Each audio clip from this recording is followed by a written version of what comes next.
Greetings, greetings, family. Sister Shanice in the house. How you doing? I hope you are fine. And I certainly hope that all is well with you and your family. Welcome, welcome to the Sister Shanice Show channel. This is the channel that brings you news, views, reviews, where we have debates and discussions from an African-centered perspective. Welcome, welcome. If you're here for the first time, we welcome you. Don't be a stranger. Tune in this time, most Wednesdays, and I'll be here. Just check my posts on this platform to see when I'm going to be live, okay? And introduce yourself in the chat. Please let me know that you're there. Also, do subscribe to the channel. And just to let you know, if you're a first-time visitor, that we have over 400 videos on this platform that you can watch. They are educational, they are informative. I've had some amazing guests who have joined me for discussions and debates and presentations on this platform. Check out their videos, okay? They are just so well worthwhile watching. And remember, you can also join me on Patreon. Just go to Patreon at Sister Shanice, and you can get me there. Sister is spelled with the A, S-I-S-T-A. And you can also join me on TikTok. Yes, Sister Shanice Show live on TikTok. I do post there sometimes very regularly, sometimes not so regularly, but always informative, educational posts, okay? To those of you who are regulars to the Sister Shanice Show platform, welcome, welcome, welcome. It's always absolutely fantastic, blacktastic to have you in the house. Welcome, Black. Please make the new visitors feel welcome. Please let me know that you're in the chat and let me know where in the world you're actually viewing us from, okay? I thank you so much for your ongoing support. You're the ones that make it worth my while actually coming back strong after strong. Some say weak, we say strong, okay?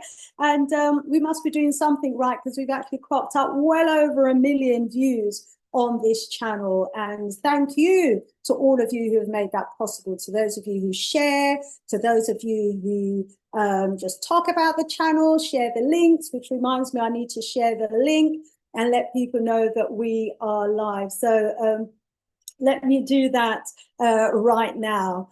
So welcome. It's all love. It's all about us enlightening each other, sharing information. In fact, I'm going to be sharing the link with you today so that later on you can actually join me here live if you want to go live via video or just live via audio. You can join me here on this chat. So I've got a presentation and then I'm going to be coming to you. We're going to be going deep, family. We're going to be having a conversation about the Maasai people in Tanzania because they need our support. Yes, they do. They really need our support. They're in a situation where the Tanzanian government is actually planning to sell off over 1,500 square kilometers of their land. It's absolutely unbelievable. I don't even know if they're selling it, but they're evicting them. They're planning to evict them from over 1,500 square kilometers of land. So we're going to be going into that and having a bit of a discussion about that, okay? So just going to be posting the link in the background. And as I'm posting the link in the background, hit me up in the chat, yeah? Let me know that you are in the house. Rise up, Brother Kwame Oboje. Good to have you in the house, as always. He says that he hopes that we're well. Yes, we are indeed. Thank you so much.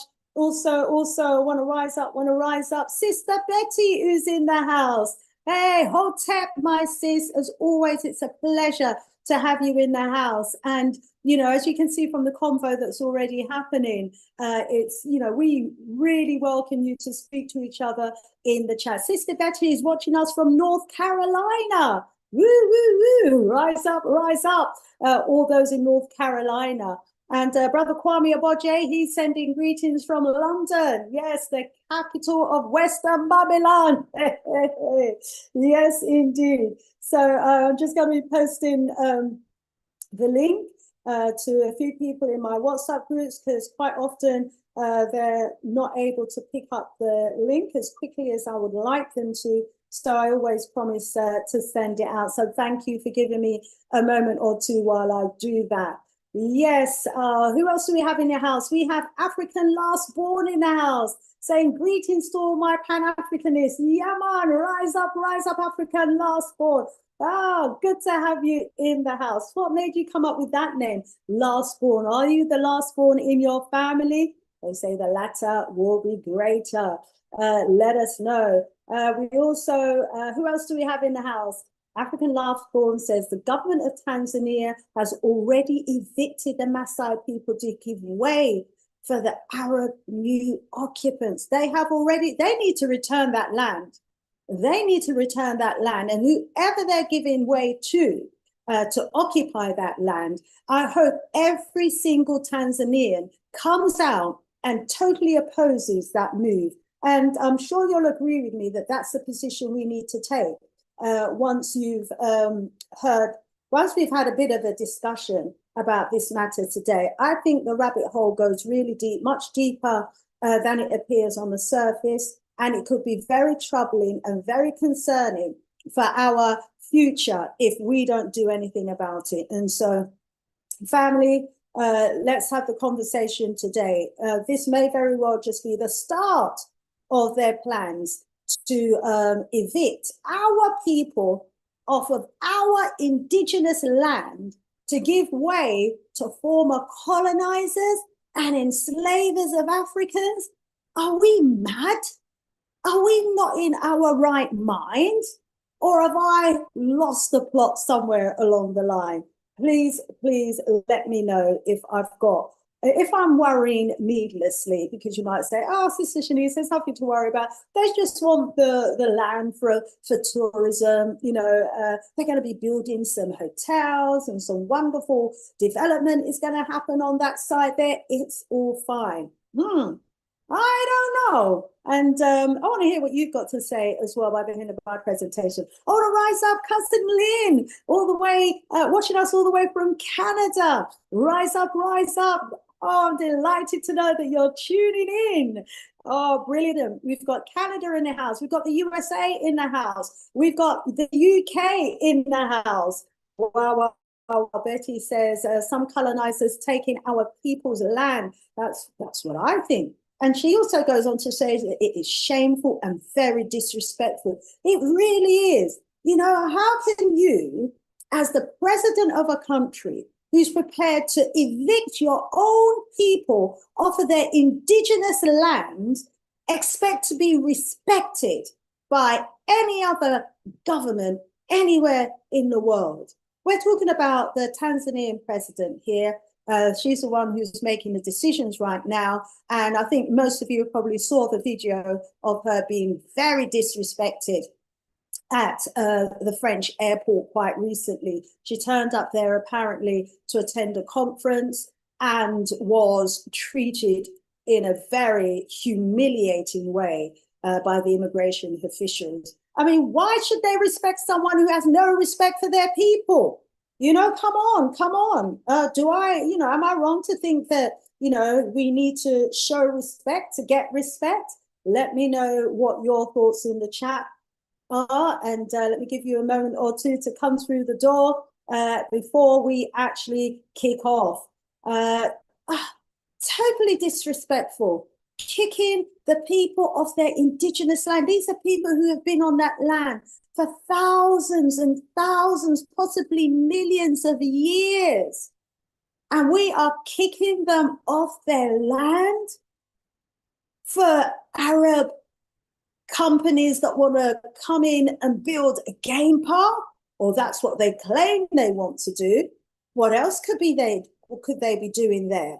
Sometimes I really wonder if our people are in tune with our history, or if they've forgotten our history, or if they think maybe our history is irrelevant now, because some of the decisions that we're making today, do some of our politicians, do some of our presidents actually give any thought to what has happened in the past, and therefore what could happen again in the future? you know, do they? Can they really be thinking about and considering how our enslavement actually started? And therefore, could they be, in their plans and in their strategies, with this in their back of their mind, trying to mitigate against that ever happening again in the future?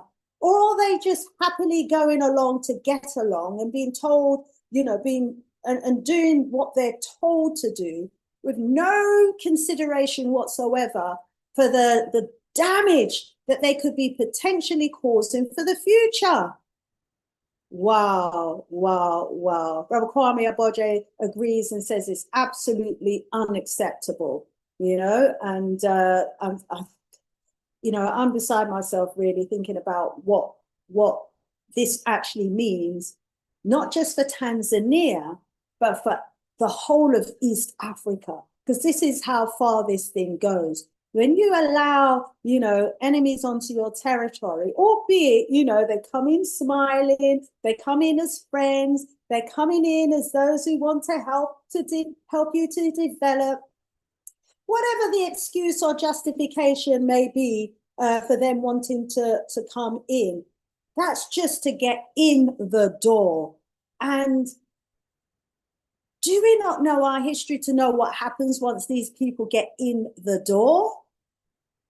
Is it just me that worries about the past? And, should I forget the past? Is it unlikely that we will ever be enslaved again? Or, do we need to learn the lessons of the past so that it never happens again? Let me know your thoughts, family. I really want to hear from you. Am I worrying unnecessarily? Should I be concerned for our future generations? Should I be concerned that, for example, the Arabs who enslaved us for over 1,500 years, who have taken over all of North Africa and Northeast Africa, seem to be now moving down into East Africa, which, has so much historical significance for us as a people. And we know, that they are in partnership and in cahoots with people who seem to want the parts of the world that is just full of history, because they want to claim that history. We're not claiming the history, so they're claiming our history, or have I got it all wrong? Let's see who else we've got in the house and what your comments are. Yengelumbu Kiambote, Sister Shanice says, our brother Mundele. Yengelumbu Kiambote, brother Mundele, black at you. He's saying, greetings, brothers and sisters, on the chat. The Congo leopard fraternally gives you ancestral salute. Hey, ancestral salute. Black at you, brother. Yenge, yenge. Brother Kwame says, Sister Shanice, the late Baba Magafuli will be so livid from our ancestry. I'm sure he would be. This would not be happening under his watch. African last one saying it's too late. No, it's never too late. But what does he say? He's saying it's too late. Only a Pan-African government or a revolutionary government in Tanzania can overturn the damage she has cursed and the Black Maasai people were not even compensated. This is illegal. It's in my presentation, the illegality of what she's done, and it must be overturned. Family, those of you from Tanzania, elections are coming up in October. You know what to do. Okay, my brother, do you know whether or not there is a Pan-Africanist revolutionary type opposition waiting in the wings? Because this woman, she seems hell-bent on selling out or giving away the country to foreigners. Really? Rise up, Sister Teresa, in the house. Let me just quickly finish sending off a few links. I'm doing more talking than I am actually sending out the links here. And I want to get into the conversation and into the discussion that we're going to have. We've already kind of started the discussion. Teresa's saying, Hotep, and great afternoon, Sister Shanice and everyone. Rise up, my sister Teresa. It's evening here where I am, afternoon where you are. Where are you? So good afternoon, good evening, good night to each and every one of you. Wherever you are in the world. Nina says she has a trait. She's been a traitor from the beginning. Absolutely, you know, and some will say that she was actually in cahoots and collaborated, you know, with the enemies to remove our late great as well for power. Isn't it always the people who are closest to you that in government in Africa that tend to be the ones who collude with the enemies to remove you so that they can step in your shoes and jump to the tune of the enemy? Brother Kwame says, Sister Shanice, speak it. Whether we like it or not, we have Africans who ignorantly sell out against our families as well as their heritage. Yes, they do. We need to get rid of the lights. You know, use the ballot box, use the army, use whatever means we can. But, you know, we're talking about treason. We're talking about, you know, the erosion of our national sovereignty and security breaches. You know, she doesn't have a challenger in the up and coming elections. What? Well, somebody needs to stand up, or people in the army need to get ready, get ready, get ready. You know, we need a Pan-Africanist replacement in Tanzania right now. We cannot afford for the country to be given away, you know, to the Arabs or to anyone else. It's African land for the African future, for those yet to come. You know, we have to protect the land for those yet to come. What is wrong with some of these presidents? Do they not understand the role that they have? You know, the role that they have to protect the land, to protect everything on the land and in the land for the people? What's wrong with some of these presidents? You know, thinking of their own selfish personal gain, you know, instead of thinking about the interest of the wider population. This is very serious and very, very concerning indeed. Okay, just going to do the last few posts here. Did I do that one? Yeah, just going to do the last few posts here and then we will get on. Let me just leave it there actually.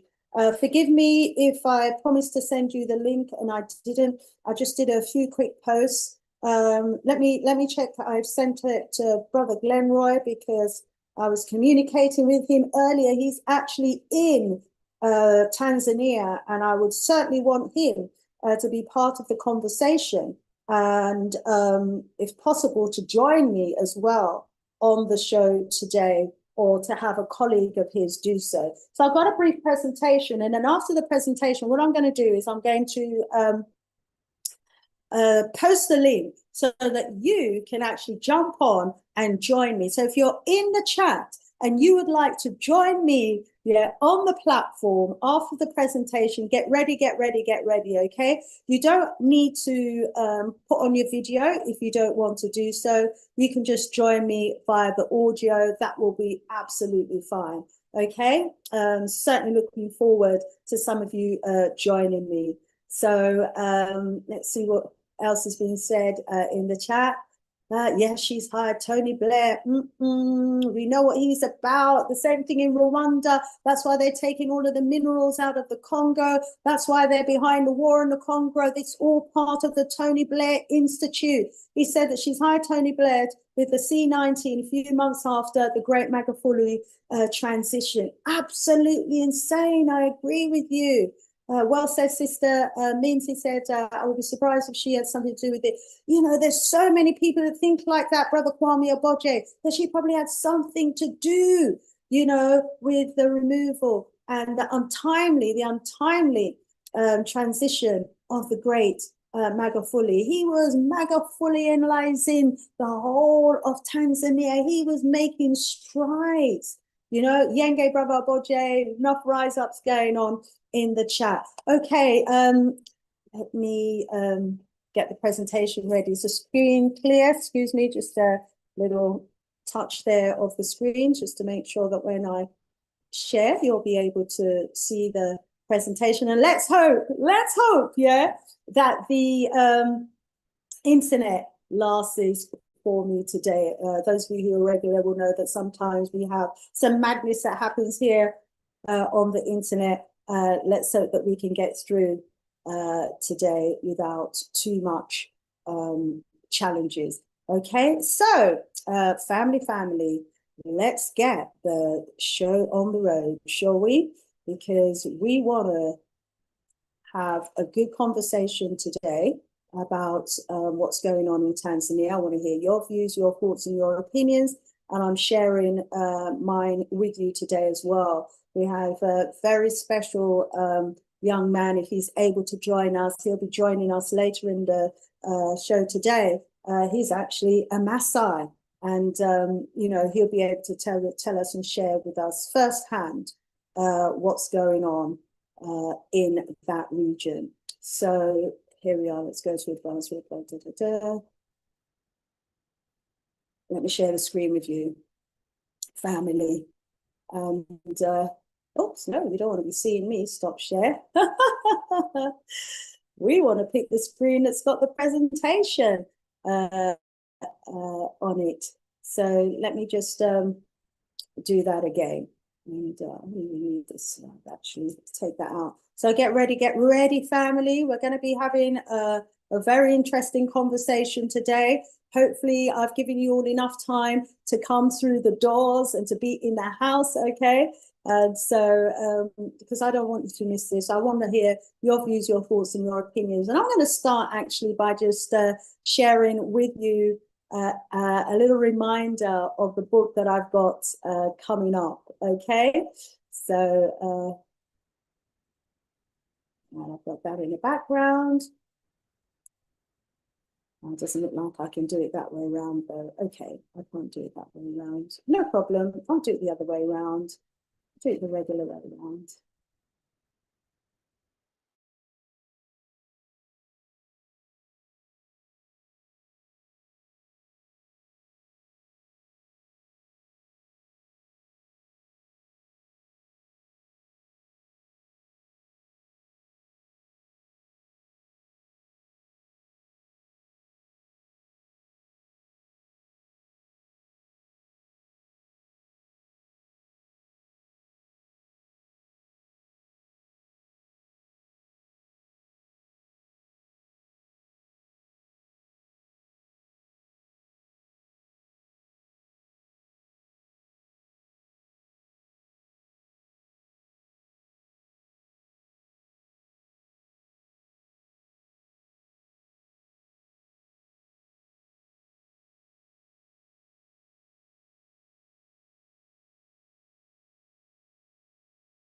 Yeah. Apologies. I may have dropped out for a little while. Hopefully I am back. Hopefully I'm back. Who knows what's going on around here? Okay, so where was I?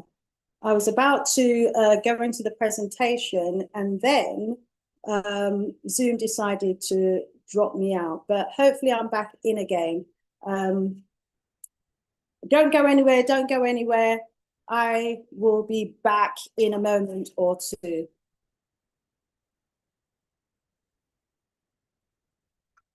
Woo.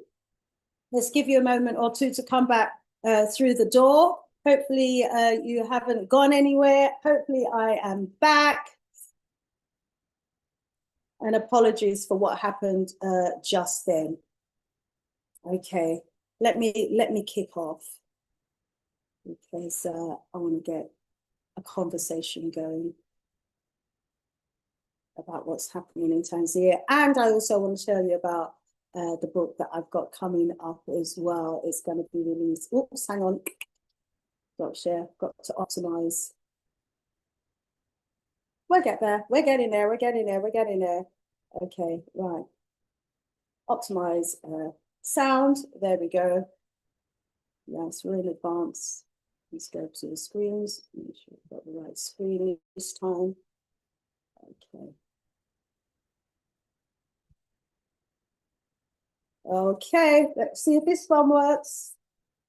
Let's now go over to the presentation and get into the proper mode.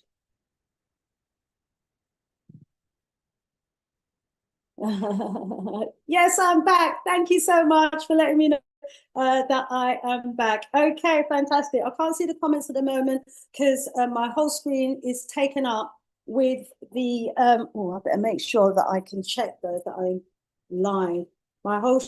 There we go. Family, my book is coming soon. It's called Hidden in the Shadows. And I've spent years actually doing this research and months doing the writing. And I'm hoping that you're going to get a copy of this book, read it, digest it, and at some point we can have some wonderful conversations about it. I have rewritten British history. Can you hear this?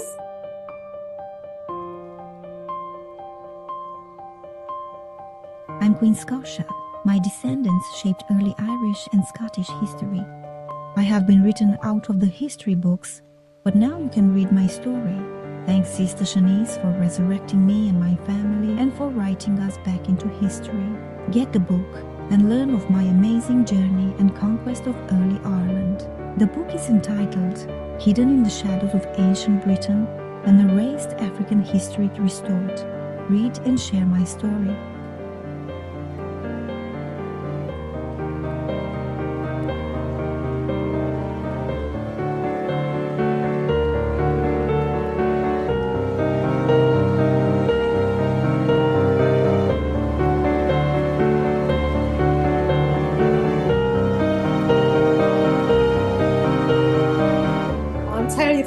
This book should be made into a film. Every chapter in this book is a film in its own right. And so, yeah, the book is coming soon. Actually, next strong, with effect from the 25th of June, you can actually get a copy of this book via Amazon, or you can email me and get a signed copy. If you're in the UK, that is, you can email me and I will post you a signed copy of the book. But if you're not in the UK, you can get a copy, a soft copy, paperback via Amazon, okay? And from the 25th of July, you can actually get it on Kindle for a limited amount of time. I know some of you do like Kindle, but I want the vast majority of you to get the paperback.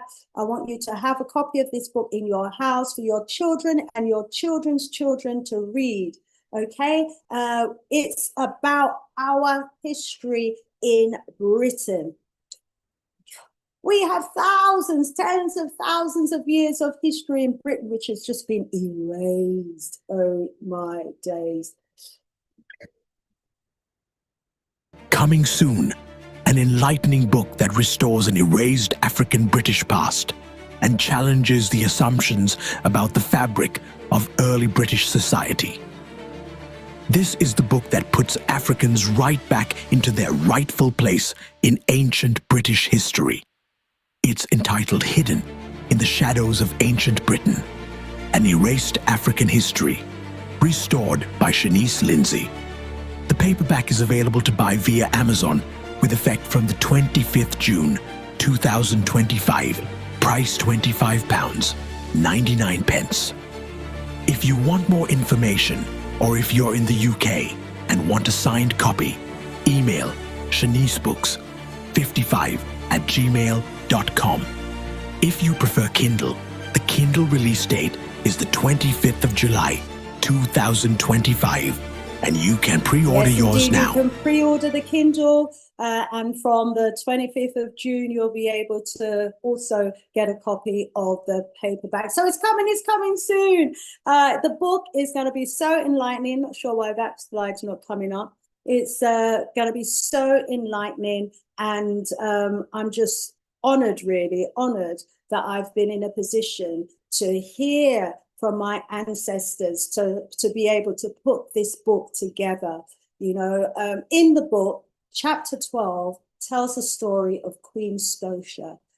Queen Scotia, the African queen, is who Scotland was named after.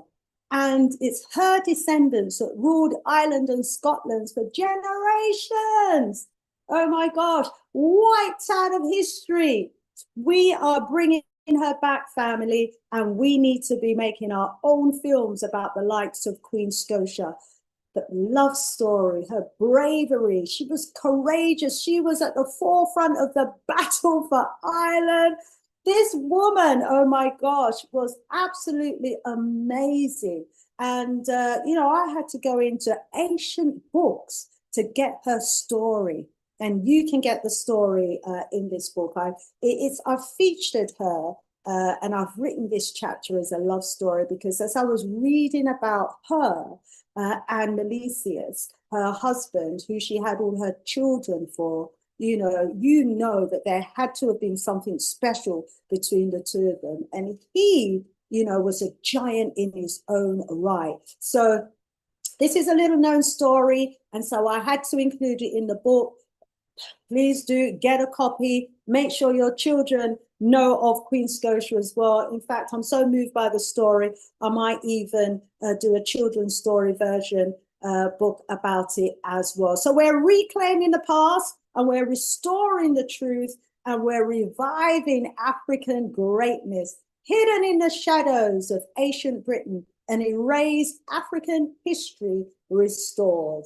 Rise up, rise up, rise up to the Hebrew Shemites in the house. Rise up, rise up. Thank you. You've just sent out the live link. Thank you so, so much. If everyone could do that, that would be awesome. We've got Stuart in the house saying we reclaim, oops, it's just jumped up. So we reclaim Nukai as our inheritance from the parents. Nullify all false claims. And purge all backwards and disagreeable energy. Let's go forward with the right energy, indeed, indeed. Rise up, rise up. Okay, let's go now into the main story that we're going to be discussing today. And it is Tanzania's president's plan to evict the Maasai for Arab royals. And I've been informed in the House that this is already happening. Now, tens of thousands of Maasai people actually rose up in protest, to draw the world's attention to what was happening to them in Tanzania. And we really need to look into this, family, and we need to ask ourselves a question: who owns the land in Africa? Is it the politicians? Is it the president of the day? Or is it the indigenous people who have lived there for hundreds of thousands of years? We have to have this debate because what's taking place now in Tanzania on the continent could happen anywhere, because Africa, as we know, is the richest piece of real estate in the world, and they all want to get their hands on it. France wants Africa.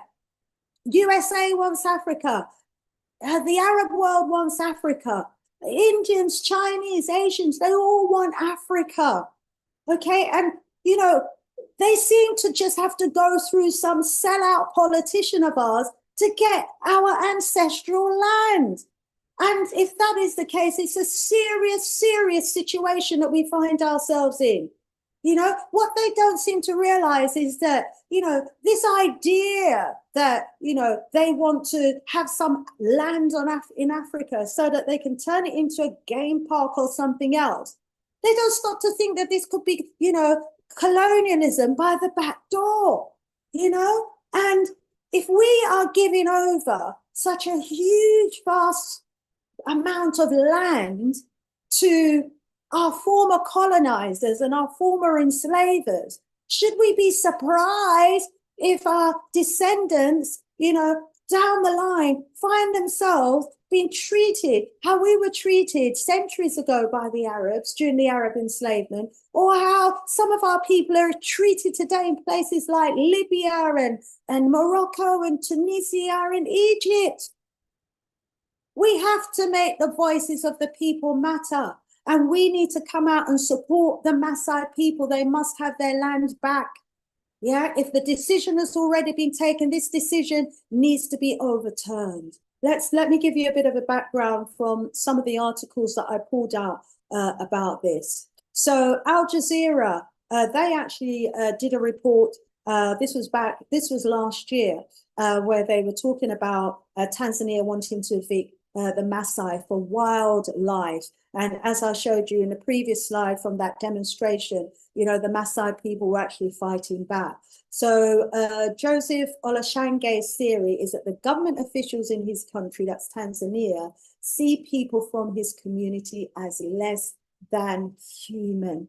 Imagine you have a president who you believe sees you and your people as less than human. And then you as the president expect to be respected when you go around the world and you have no respect for your people or for your humanity. These were the words of the 36-year-old human rights lawyer. Sorry about that. My apologies. Sorry about that. Oh my gosh. Let me get that out the way. Sorry, let me just quickly send a message to this person who's ringing and letting them know that I'm live. So if they can please not call.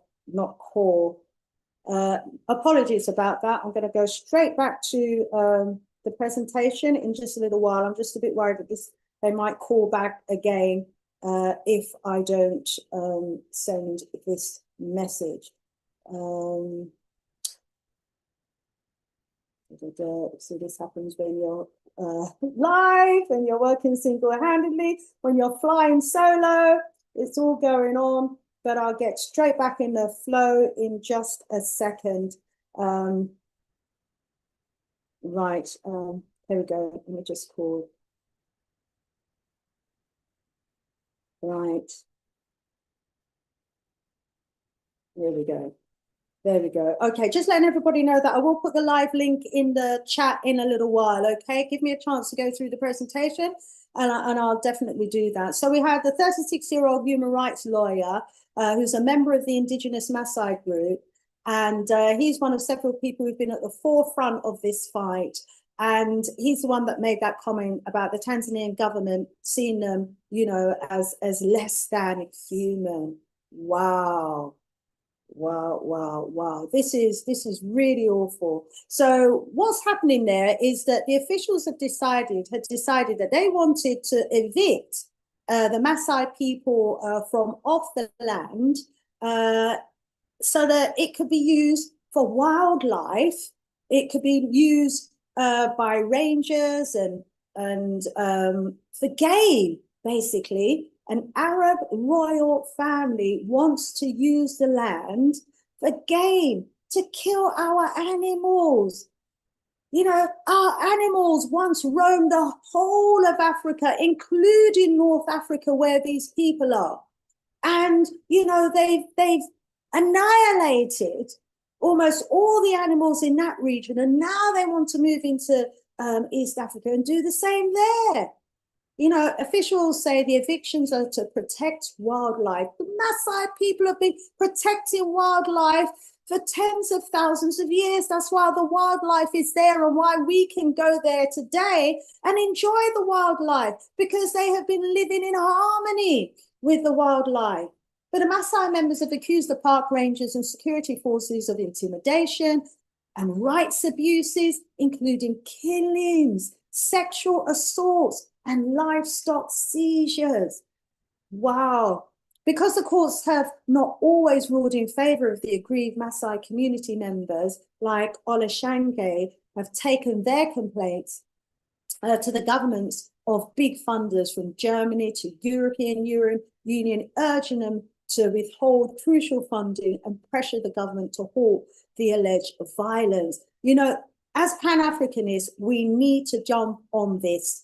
It's not too late. It's never too late. This decision needs to be overturned, and the abusive treatment as well needs to stop. Killings, sexual abuses, it's totally illegal.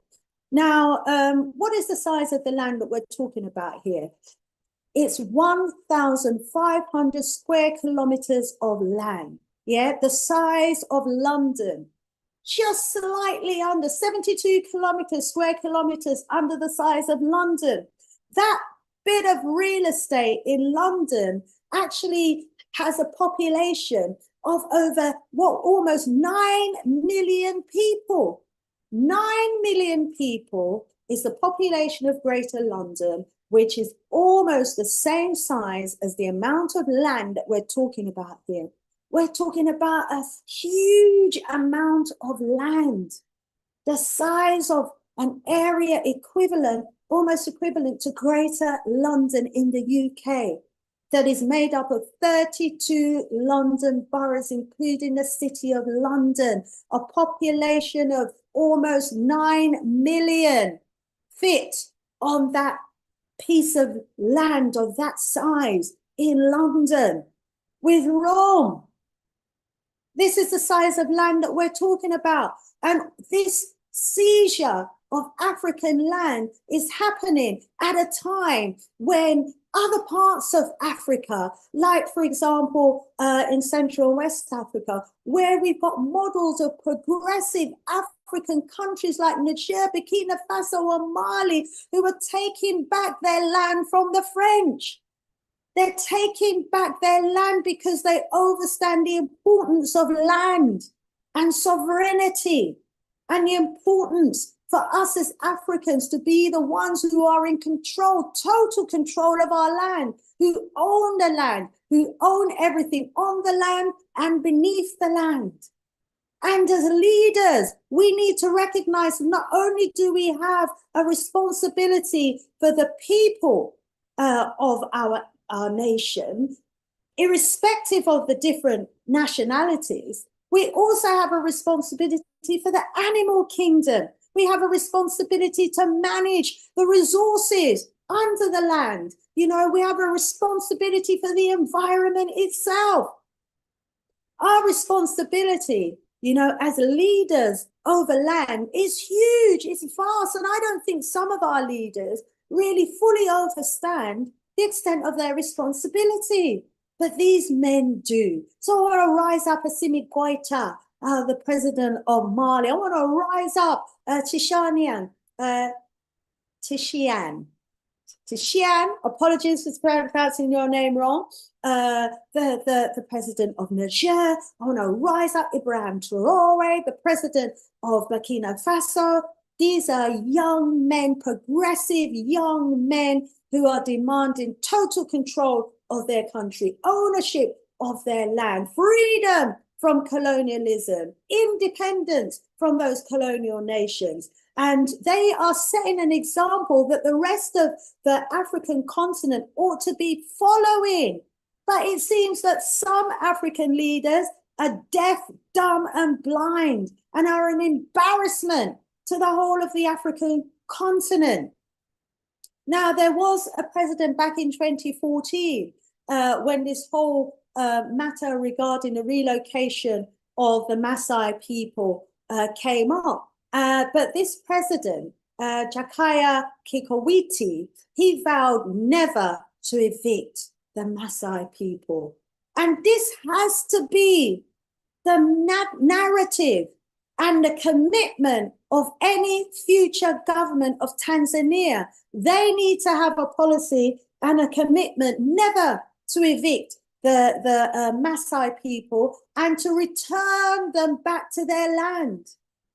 This was his pledge, and he stuck to it. Of course, there was an outcry that forced him to overturn his decision. But as you can see, he was being nobbled by the Arab monarchy. He was probably being offered all sorts of incentives as well to give over that land. Look how much land they've already stolen from Africa. They have the whole of East Africa, North Africa, and they have the whole of the so-called Middle East, which was originally Northeast Africa, African land, you know, and they've taken over North Africa, they've taken over the Mediterranean region, they've taken over the Middle East, and now they're pushing into Sudan, pushing into Kenya, pushing into Tanzania, and then from the south, you know, we've got their cousins who are trying to take over land in South Africa and Zimbabwe.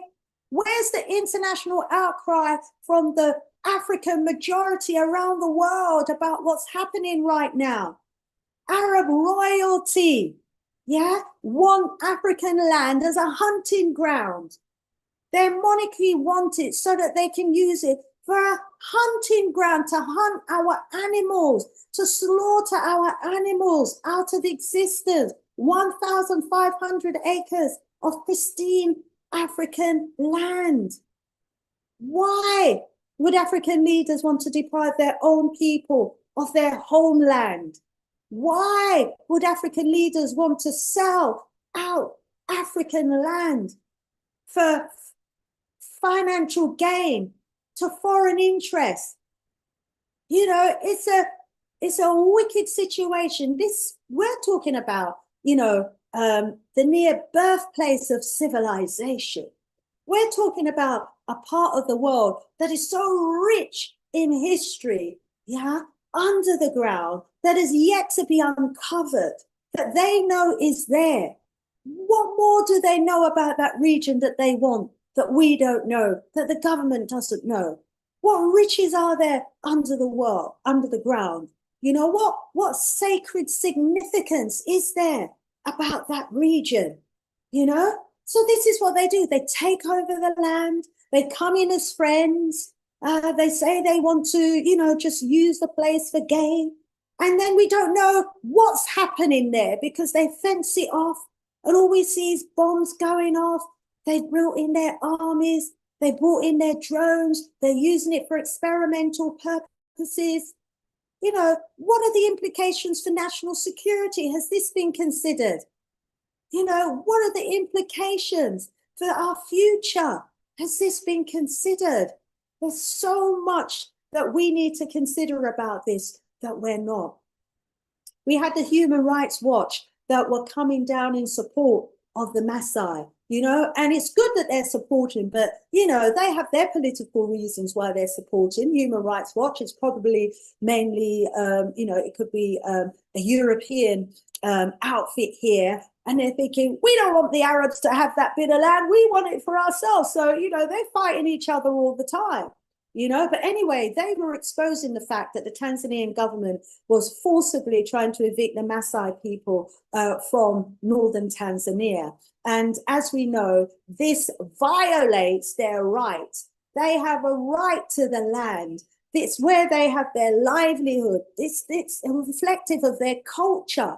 The Human Rights Watch actually said at the time, back in 22, that the authorities had been engaged in abusive and unlawful tactics, including beatings, shootings, sexual violence, and arbitrary arrests to forcibly evict residents from the land. What a wicked, if this isn't an indication of, you know, the nature of the people who are behind this, I don't know then what is. You know, the government announced in June, this was back in 22, because this has been going on for some time now, that it was going to demarcate 1,500 square kilometers of village land as a game reserve, prohibiting the primary pastoralists, the Maasai residents themselves, you know, in the Ngorongoro district, from living on their land, from using it for grazing. They weren't even going to be allowed to enter it to get water for their household or get water for agricultural use. You know, serious violation of human rights, you know, and this displacement of their land, you know, their ancestral land and their tradition, you know, obviously it's going to be devastating to them as a people because, you know, the land is what they know. The region, that region is what they have always known. And so this puts their culture and their survival at risk. And, you know, the government just doesn't seem to have any respect or concern about that, you know, but I want us, the people, to be concerned about it. So who's the president of Tanzania right now? Sadly to say, I'm embarrassed to say, it's a woman, Samia Suluhu Hassan. You know, she's been a politician since 2021, and, you know, she was there to step in the shoes of President Magufuli when he was taken out. And since then, she has taken up, you know, the pursuit of getting rid of the Maasai people for Arab gain. And so this led me to ask myself, because, you know, I want to rise up Ibrahim Traore again for saying to the Arab world, no thank you to their offer of 200 mosques, because he overs, from a Pan-Africanist perspective, how religion can be used and abused to the detriment of us as Africans. And is this not a classic case of maybe religion over African national pride? I want you to tell me in the chat, can a president be both a Muslim and a protector of their African interests? Or is it a case that the religion will come first and their allegiances will be to their Muslim brothers rather than to their African brothers? You know, where is the regard for national security here? Yeah, do we not see what's happening in Palestine right now? Are we not aware of the atrocities that those people are suffering in that part of the world right now? Are we unaware of the lives that have lost? Are we unaware that the same Arabs who have got an interest in this region actually have private businesses who are benefiting from the war in Palestine? Don't take my word for it. I'm going to be giving you more information about that in a very short while. So there are clear financial gains, and irrespective of the human life that is lost, to the UAE in this war in Palestine. Because the Arab world, the reality is that the Arab world could actually stop the war in Palestine. They could stop the atrocities that's happening overnight if they decided to do so, if they had consideration for human life, if they wanted to intervene.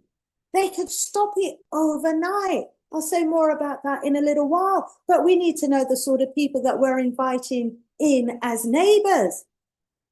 Amnesty International weighed in about it and was concerned about the forced evictions, and they did a report to actually look at the private businesses that were actually complicit in forcing these evictions to go ahead.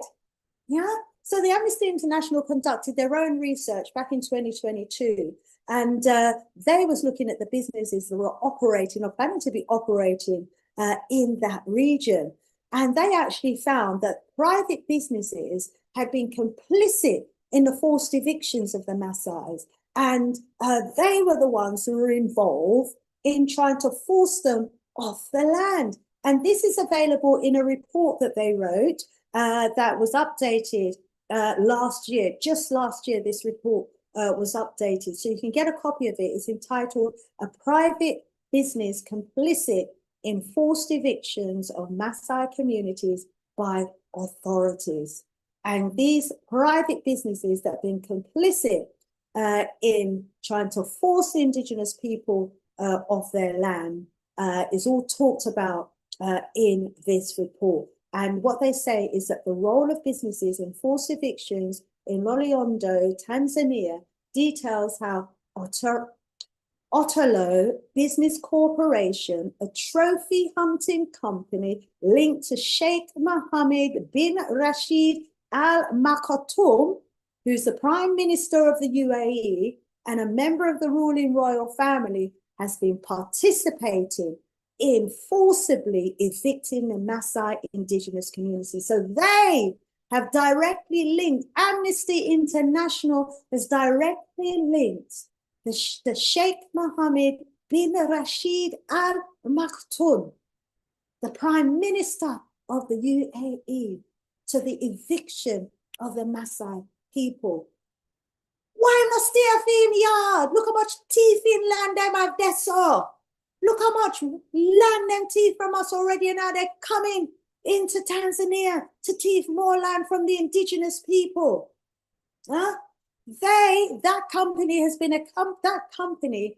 been escorting and accompanying Tanzanian security forces and allowing the authorities to set up camps on the OBC so-called property to force evictions. So this is something that's been going on for time, family, and It's not too late. We need to get involved. We all need to be talking about it. We all need to be doing something about it. It's very, very disturbing indeed. I've got a little quote here. It says, it's particularly disturbing that they have carried out these evictions under the pretext of conservation, while in reality they have been allowed Otorolo Business Corporation to do improper or illegal trophy hunting activities in clear violation of Tanzania's wildlife conservation laws.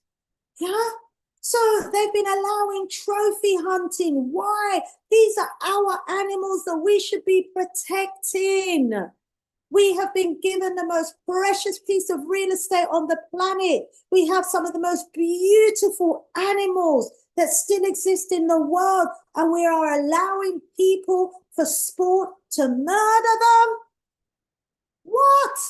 Do we not understand our role and responsibility on this planet? Especially if we're in leadership positions? Here's an opportunity to actually challenge Samina, because the elections in Tanzania, I believe, is going to be happening in October, and she needs to be removed for as long as she is giving away African land to foreigners, yeah, over and above the interest of her people. She doesn't deserve to be the president of a country, as far as I'm concerned. Sorry if I've offended anybody in Tanzania, but from the outside looking in, priority should be given to the Maasai people, who are the people of Tanzania, the indigenous people of that land. How can you remove the indigenous people of the land for the UAE so that they can use that land for sport, to murder our animals? Are we mad? Are we sick? Are we so fool? What happened to some of our people? Help me in the chat to tell me. Wagwandeso. Yeah, and we need to consider the impact of their evictions as well, because it has economic implications. It has implications for the cultural loss of the Maasai people. It has environmental implications as well. The wildlife is going to suffer. It has implications for our sovereignty. It has, military implications as well. All of these impacts are interlinked. And I don't know if that government has done a risk assessment and considered, the potential security breaches, the implications for national security, allowing, your former colonizers to come back in. You're Muslim not because you wanted to be a Muslim, but because the Muslim religion was forced on you during the Arab enslavement. Do we not know our history? Wow. What's happening here is also a violation of the indigenous rights under international law. And I hope people with money will support the Maasai people to take this case to the international courts and to help us to raise maximum awareness of what's actually going on. Yeah. These people are supposed to, under the indigenous right law, be able to enjoy a peaceful, existence on that land. They should not be forced off the land. It's actually illegal to do so. This has implications for their livelihood, for their cattle. It has implications for where they can do their pastoral grazing on the land. Major implications, spiritual implications, where they probably had their sacred sites there.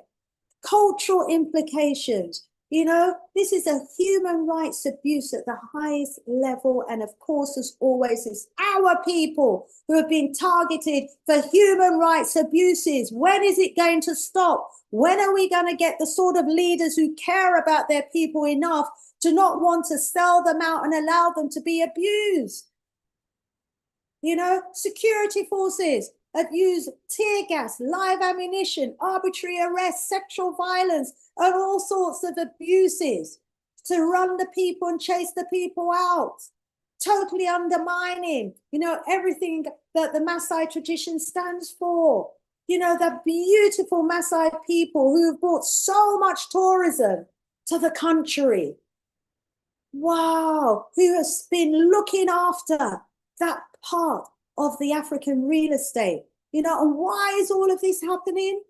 Why is it happening? Why are there those former colonizers among us who believe that is their right to continue treating us like we're less than, like we're subhuman? That's because it is actually written in their Charter of Imperialism. Last strong, I talked about the Charter of Imperialism. You can get a copy of this document from my Patreon.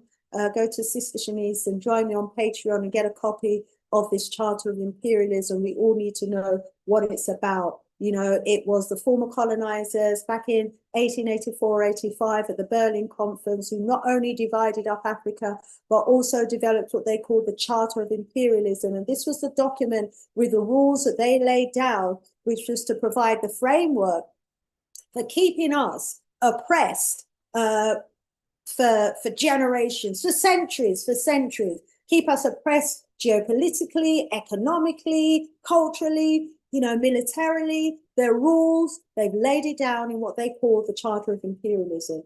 And under this section, section 4, which is about fundamental rights, Article 10 says, where our interests are at stake, third world, so-called third world countries have no rights in the countries of the South, and our interests come before the law and international law. Yeah, plug in this because it's so low battery. So if you ever wondered, family, why it is, you know, that we are being treated in this abusive way and why it seems that we don't have any recourse to justice under the law, that is because they have decided where their interests are concerned, they are above the law. How do we deal with this? How do we overturn this situation? And then we've got Article 11 and Article 12. And Article 12 says the people of the third world have no opinion or right. They are subject to our will and our laws. Wow. You know, is it not time that, you know, we make ourselves totally independent of these former colonialists, their charters, their constitutions and everything else, which is just designed to oppress us as the people? You know, it's sad, but it is the situation at the moment that this president is colluding with those who don't look like us, don't like us, and have no regard for international law, no respect for our rights as Africans. And she wonders why she gets disrespected as well. You know, this international law is supposed to protect us. It's supposed to protect the rights of Indigenous people. It's supposed to protect us. You know, those of us who still have our foot on our ancestral lands, most of us know what it's like. Those of us in the diaspora know what it's like being forced off of our ancestral land. And here we are in the 21st century and the same thing is still happening. Despite there being in existence the UN Declaration on Rights of Indigenous People. Yes, there's a Declaration of Rights, and that's supposed to protect people from serious violations. It's supposed to protect us from their covert imperialist laws. Yeah, but they want to turn around and say that we have no rights under the law. We have to demand our rights under the law. Because the UN Declaration on Rights of Indigenous People actually affirms that the Indigenous people have the right to own, use, develop and control the lands, territories and resources they have traditionally occupied under Article 25 to 26. States must give legal recognition and protection to these lands. But she's thrown the law book out the window, you know, totally disregarding the rights of her own people. This is a violation, a serious violation of the UN Declaration on Rights of Indigenous People.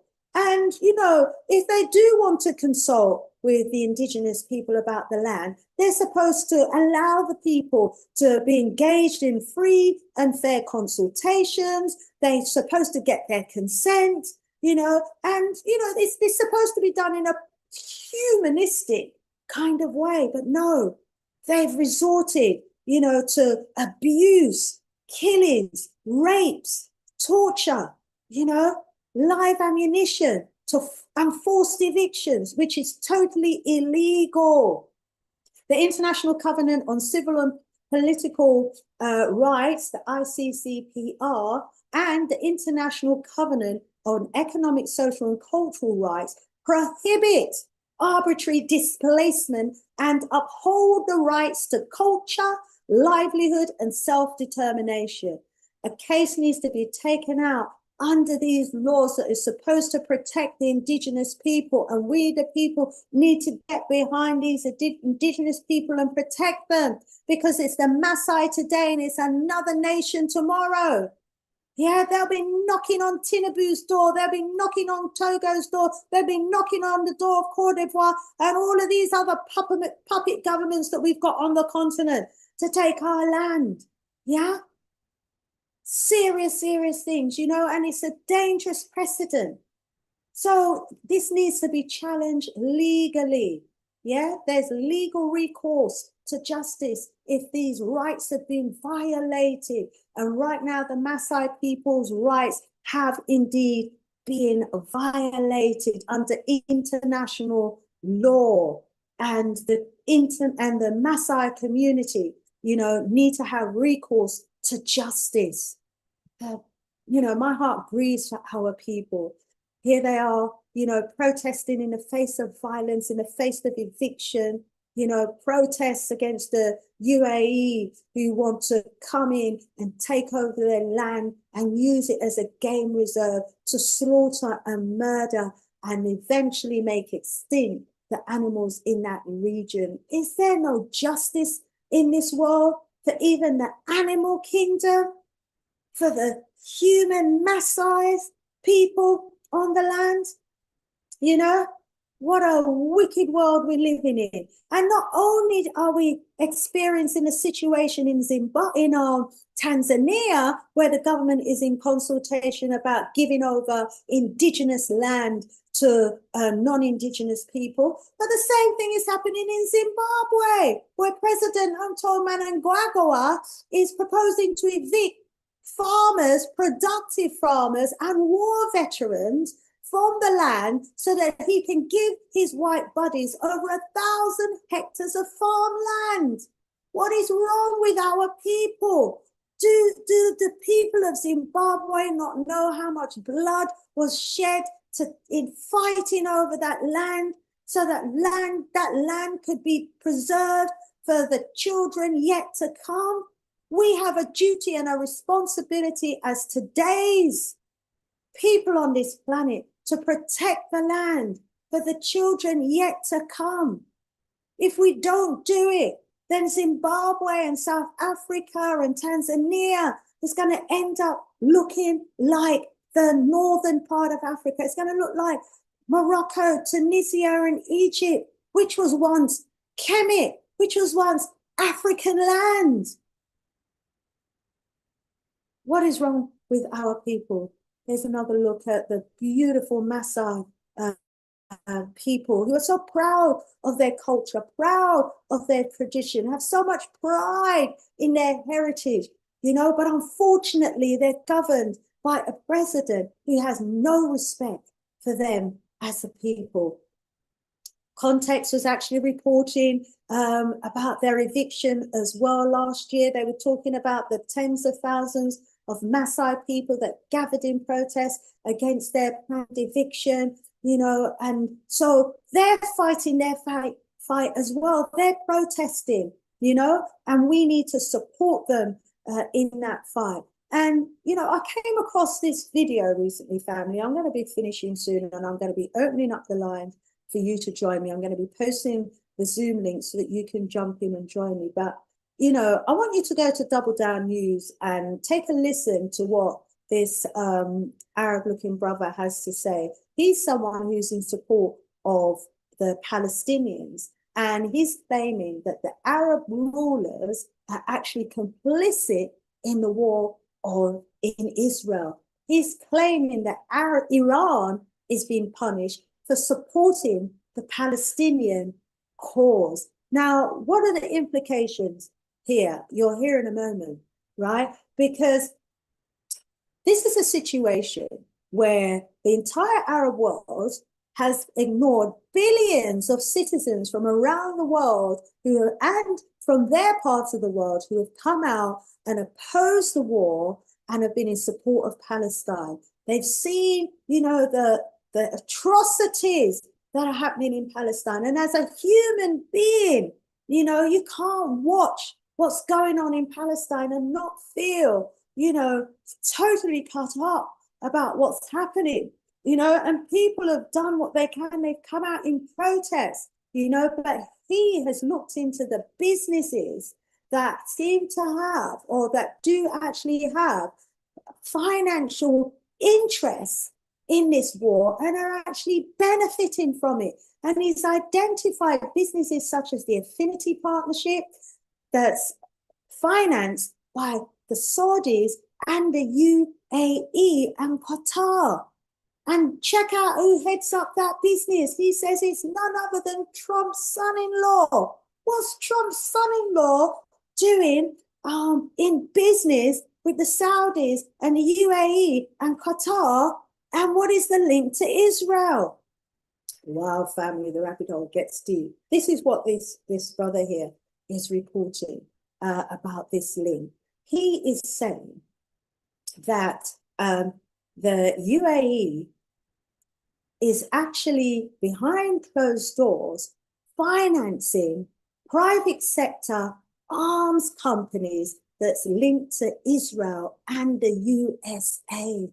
So if you're doing business with the UAE, just know that you're doing business with companies, large private sector companies who make money from war, who are financing arms companies that's linked to Israel and the USA. So if you're opening your doors to the UAE, you're opening your door to the USA, and you're opening your door to Israel. Who is this land really for? Now, according to Double Down News and the investigative journalistic work that he did, he claims to have uncovered this investment firm, Affinity Partners, which invests in Israel and was set up by Donald Trump's son-in-law, as I said, Jared Kushner. Look it up.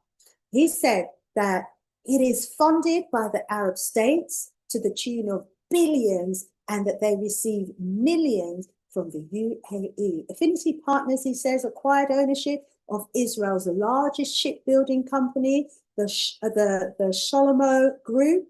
The Sholomo Group owns Israel Shipyard Limited, which is Israel's largest shipyard and a major manufacturer of naval and civilian ships. It provides military vehicles that may have been involved in raids in Palestine as well. The UAE, the USA, Donald Trump's son-in-law, Israel working together. Double Down also claims that the UAE are directly involved in the military infrastructure around Israel's genocide in Gaza. So we are there wondering, why is it that the Arab world are not getting involved in supporting their Arab brothers in Palestine? And if they don't care about their Arab brothers in Palestine, how do we expect them to care about us? If we open up our front door and allow them to occupy one of our rooms in our house, and this is how they're behaving, how do we expect them to, do we really expect them to behave any differently in our house or as our neighbors? He claims that the UAE is directly involved in the military infrastructure around Israel's genocide in Gaza. And he goes on to talk about a report back in 2021 that saw a deal signed between the UAE state-owned arms firm called Edge Group and Israel Aerospace Industries to develop drone technology together with Third Eye Systems that assist the ground forces in Israel that are in Gaza today. And he says that this company increased their value by 51% as a result of the war, and that the UAE state company owns 30% of the company. family, do we know the people that we're inviting into our house? Involved in drone technology? He also mentions the Phoenix investment firm. That's another Israeli company that has 2 million shares in Israel's largest arms company. He says Elbit Systems, and he says more than 85% of the donors used in Gaza are from Elbit Systems. That's another one to look into. G42 is a UAE state-owned company headed by the National Security Advisor of that state, and has a joint venture with Rafael, Israel's state-owned arms company. Oh my days, he's saying that the military relations between Israel and the UAE, and obviously the USA, are so close that they decided to go ahead and establish Elbit Systems Emirates, a direct subsidy of Elbit Systems in the UAE. They produce weapons. Wow, these are the people that we're inviting to take over our land, supposedly for game. And then when we turn out to be the game, they say for game, you know, we think it's the animals. It's probably us. They don't see us as humans. They see us as animals anyway. So should we be surprised if they then turn around and start, you know, using us as game, as they did, you know, during the days of the Arab enslavement? Family, let me open up the lines now. I'm finishing off here, but I want to know what you think this means for East Africa and the continent as a whole. What are your views and opinion? What do you think about the ties between the UAE, Israel, and the USA? Is it of any significance? Should we be concerned? You know, and are we opening the doors to the enemies of Africa? And if so, what are the implications for our future generations? Are we exposing Africa to a bigger covert plot? Is there, you know, the potential for a military threat on African soil in the land that they want to take over? Could we become the game in time to come? Are we seeing through the strategic move of Israel with the help of their friends, the UAE, for them to move into Tanzania? They wanted a piece of land, didn't they, in Ethiopia at one time? And this land in Tanzania is of major historical significance. And we know how passionate they are about the parts of the world that has historical significance. So is the government of Tanzania being deceived by the UAE to open the door for Israel, the friends of the UAE, who could be the ones that are actually coming in to occupy that land? You know, and could this end up being another homeland for Israel? And if so, what are the implications for the continent? I've got so many questions here, family, because, you know, not only do we need to be looking at what's going on around the front, we've got to be looking at what's happening in the back door as well. We're talking about, you know, possibly the Arabs opening the door for a new city of Israel on African soil. Or, you know, have I lost the plot? Family, let me stop share. Let me just hope that you are all still there. I'm ready to share the link, and I need you to join me you know, let me know what your thoughts, views, and opinions are to all of what I have said here, because this is serious in my opinion. And am I worrying unnecessarily? Have I lost the plot? You know, what are your thoughts and views? Let me get the link so that you can join me here. Where can you find the link? Okay, participants. Just going to find the link, family, and I'm going to post it in the group, because here we go. Copy invite link. Right, because I would really, you know, welcome you to join me in a discussion now. When you come on, if you want to come on, you can just, you don't have to come live on video if you don't want to.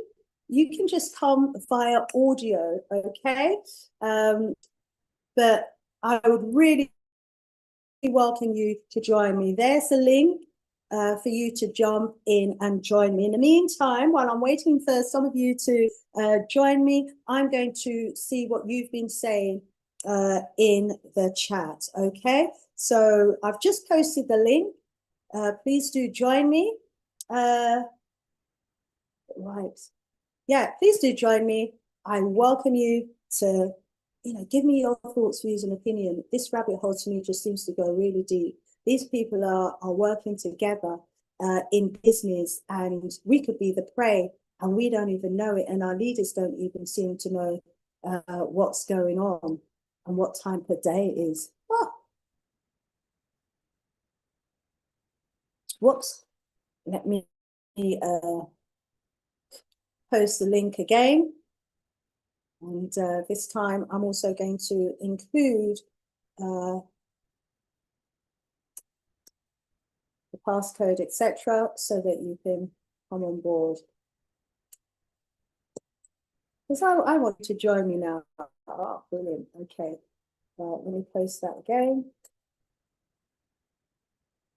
I'm not sure. I think. Right. Has anybody joined me yet? No, no one's joined me yet. Come on, family. I need you to join me in the house. Let me just get the passcode. Instead of there's too many words. So let me just get the meeting ID and the meeting passcode and post that in the chat so that you can join me. What are your views, thoughts, and opinions about what's going on in Tanzania?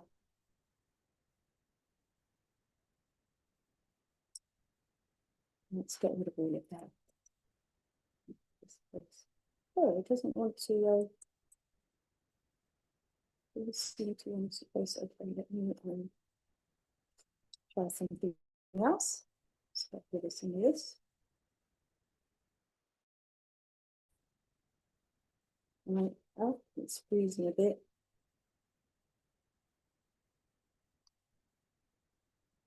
Ooh, it's hot in here. Oh, while you're there, family, please give me a thumbs up. Please give me a like. It doesn't cost you anything to do so.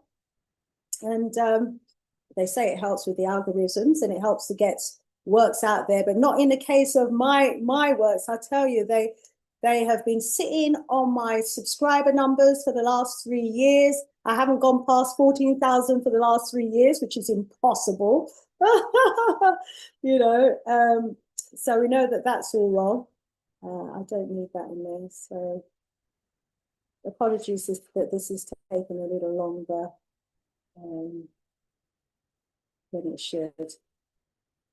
But everything's moving a bit slow here.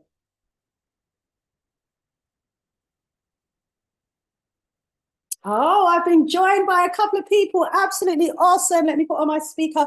Oh, so that link did work. Okay, fantastic. I've been joined by Brother Kwame, Brother Glenroy, and Yashon. Rise up, rise. First of all, let's welcome Brother Kwame. Greetings, Brother Kwame. How are you?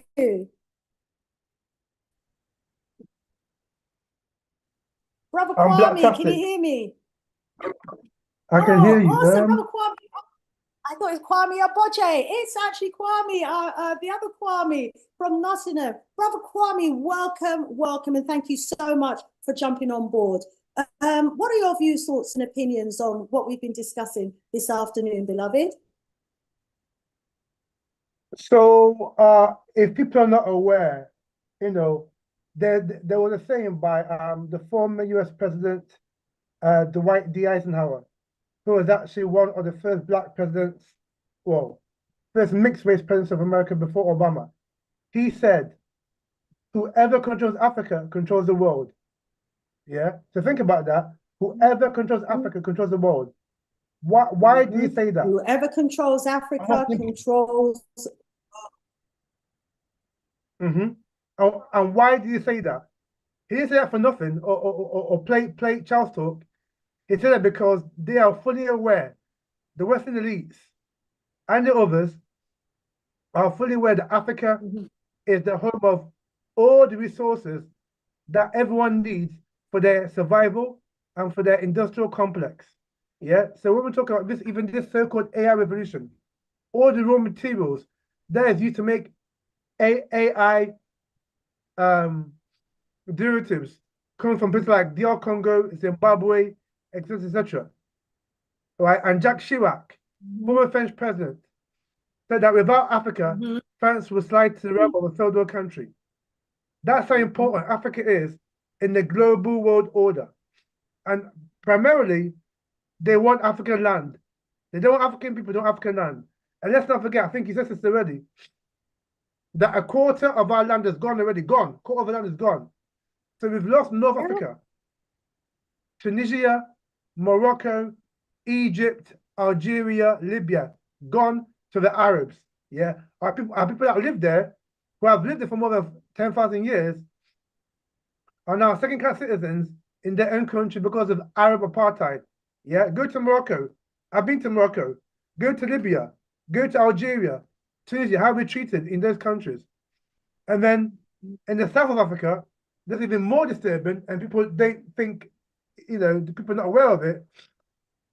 Namibia, yeah, we've lost the land there. 70% of the land of Namibia, the land of the Herero and Nama people, who were settled by the Germans in the first genocide of the 20th century, between 1904, 1908. So this is nearly 40 years before the Jewish Holocaust.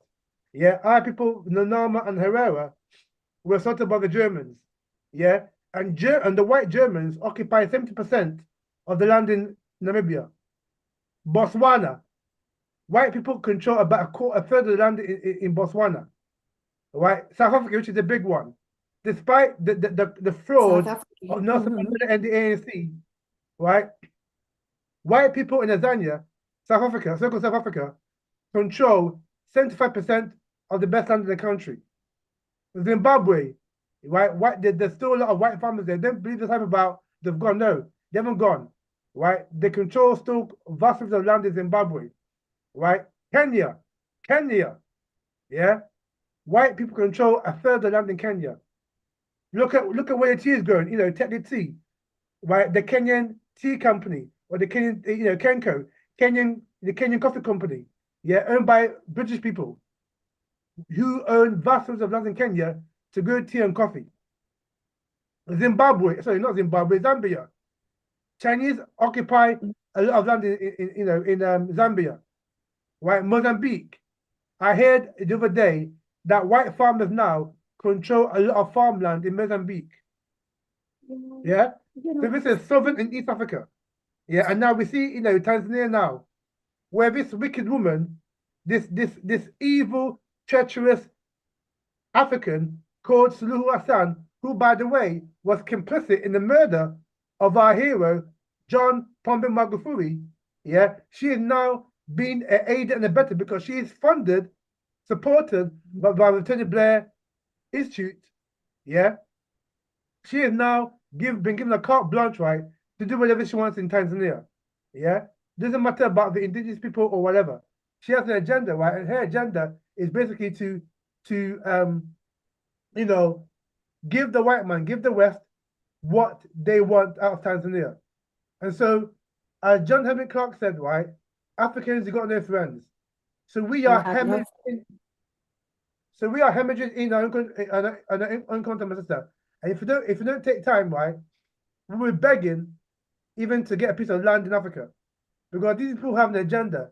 Their agenda is why is A, eugenics by culling the African population, and B, take over our land and our resources permanently.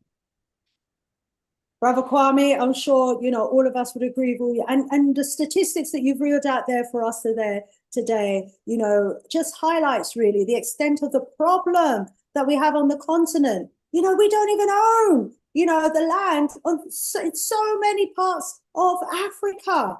This has got to change. Rise up, stay there, Brother Kwame. We'll come back to you. Let's bring in Brother Glenroy. Rise up, Brother Glenroy. Please take yourself off mute so you can join us on camera. Either of you can, any of this, if you want, you can join us on camera or audio. It's absolutely fine. Brother Glenroy is not taking himself off mute. Let's bring in Yashon. Rise up, Brother Yashon. Welcome. Global greetings, Empress. It's really an opportunity and a blessing to be a part of the program.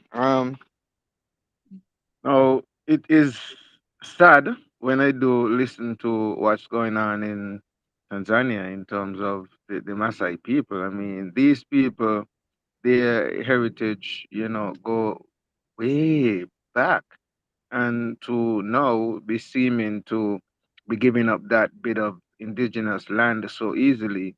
I think it is, I think it is quite fitting for you to bring this topic to the fore, and I'm hoping that a lot more people do listen and stand up and rise up and seek to ensure that this does not happen.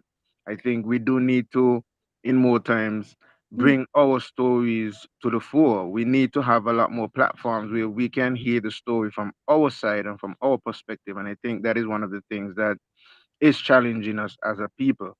Um, for us to get together, that's another thing. The game of divide and rule and conquer was played throughout Africa and throughout the Caribbean.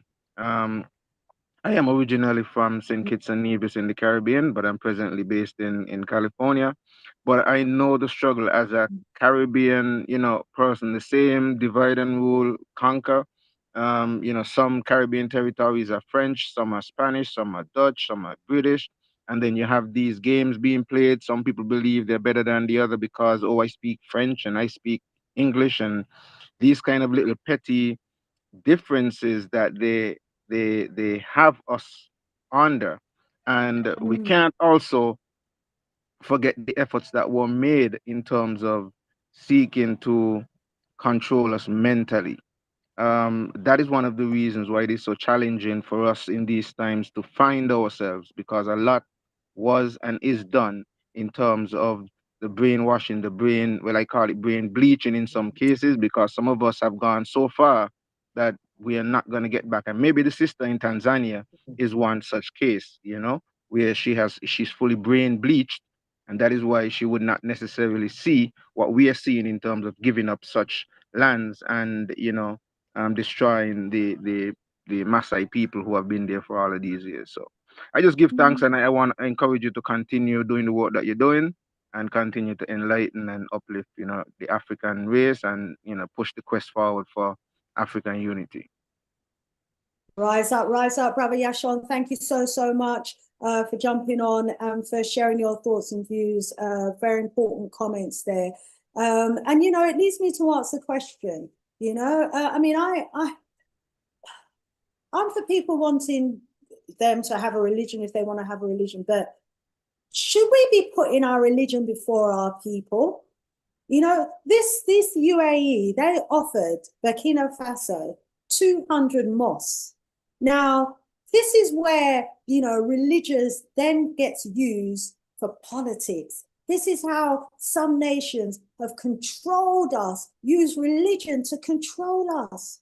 And for me, what's staring me in my face is the fact that we have all of these wonderful Muslim African brothers and sisters, but do you all have any idea how you would be treated by your so-called Arab Muslim brothers in Tunisia, in Morocco, in Libya, and in those places? Do you know how they treat you? They treat you like slaves. They have a name for you, a derogatory.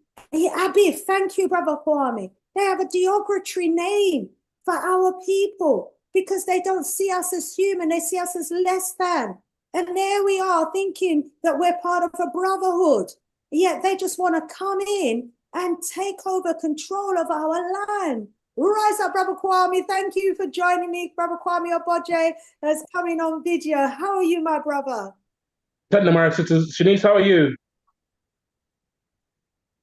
Can you hear me, Sister Shanice? I'm good, thank you very much. Good. Value you in the chat.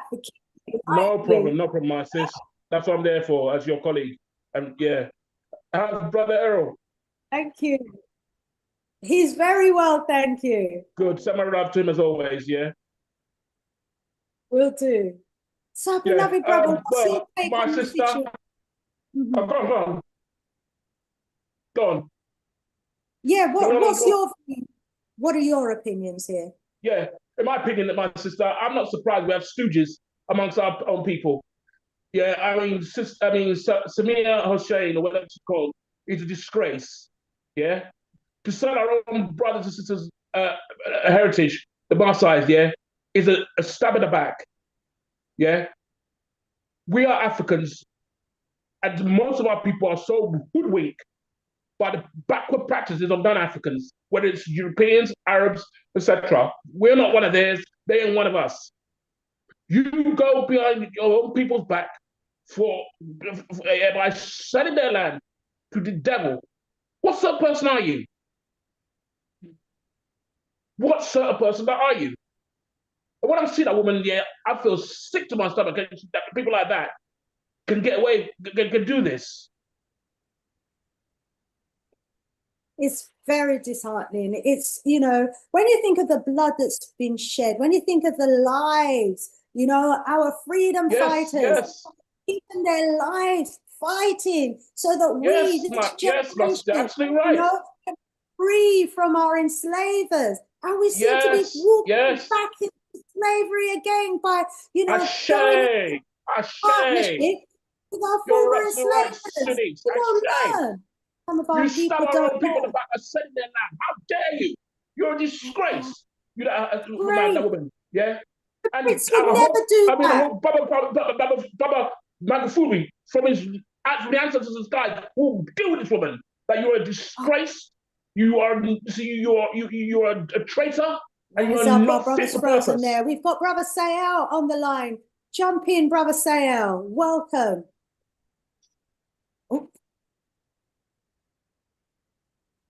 Thank you so much, Sister Shanice. Thank you so much. And all I can say solidarity greetings and revolutionary greetings.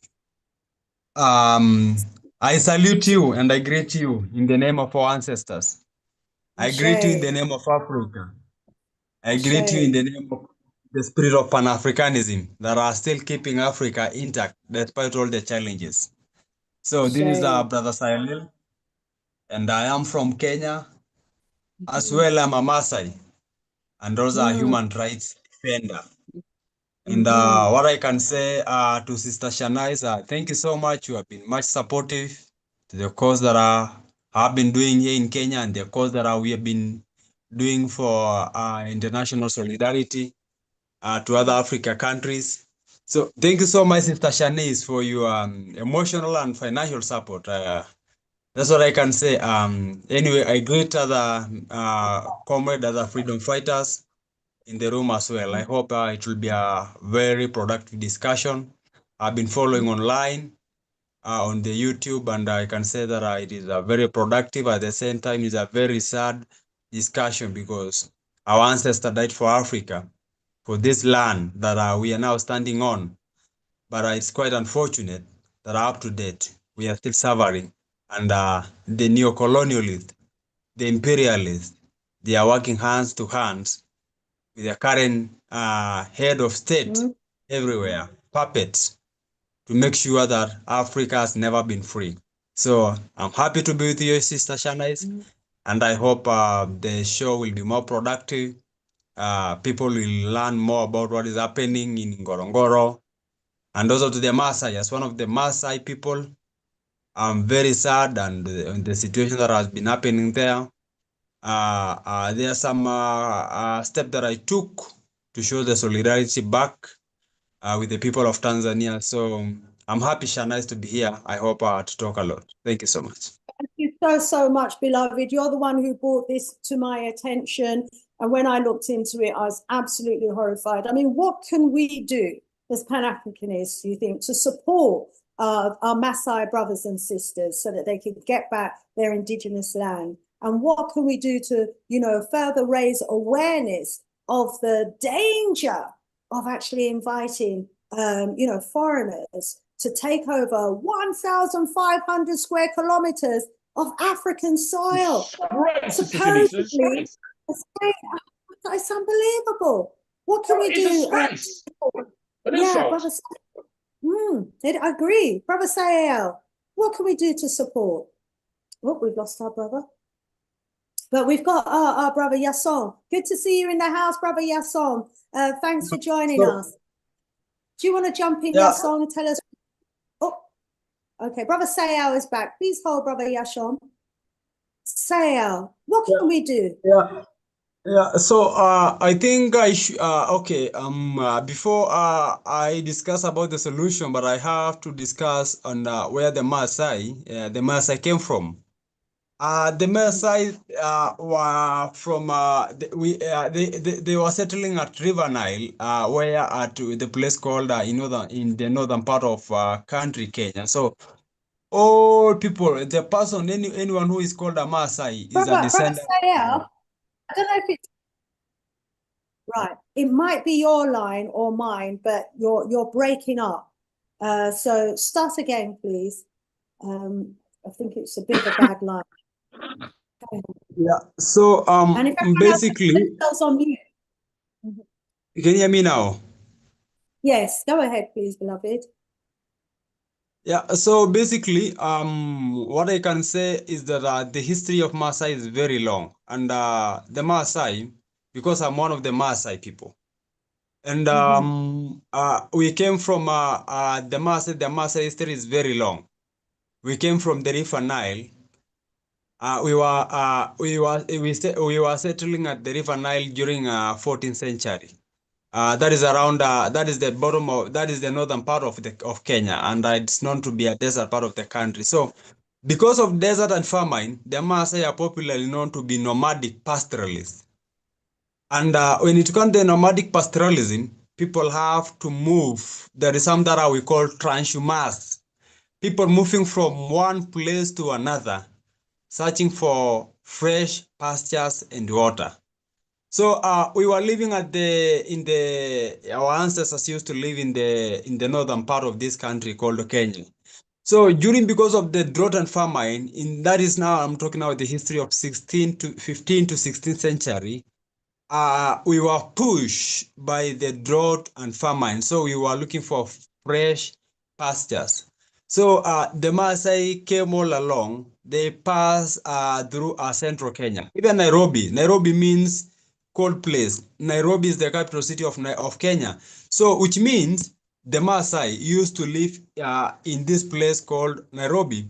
So Nairobi used to be even the Nairobi. We have been fighting for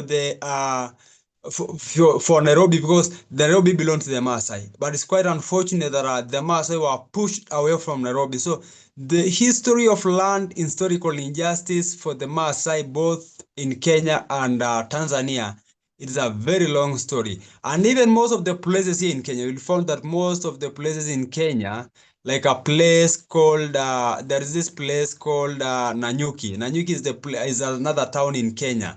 There are a lot of places, you'll find a lot of names are from the Maasai. The Maasai who are living in Kenya are now around 1 million, 1.2 million, those who are living in Kenya.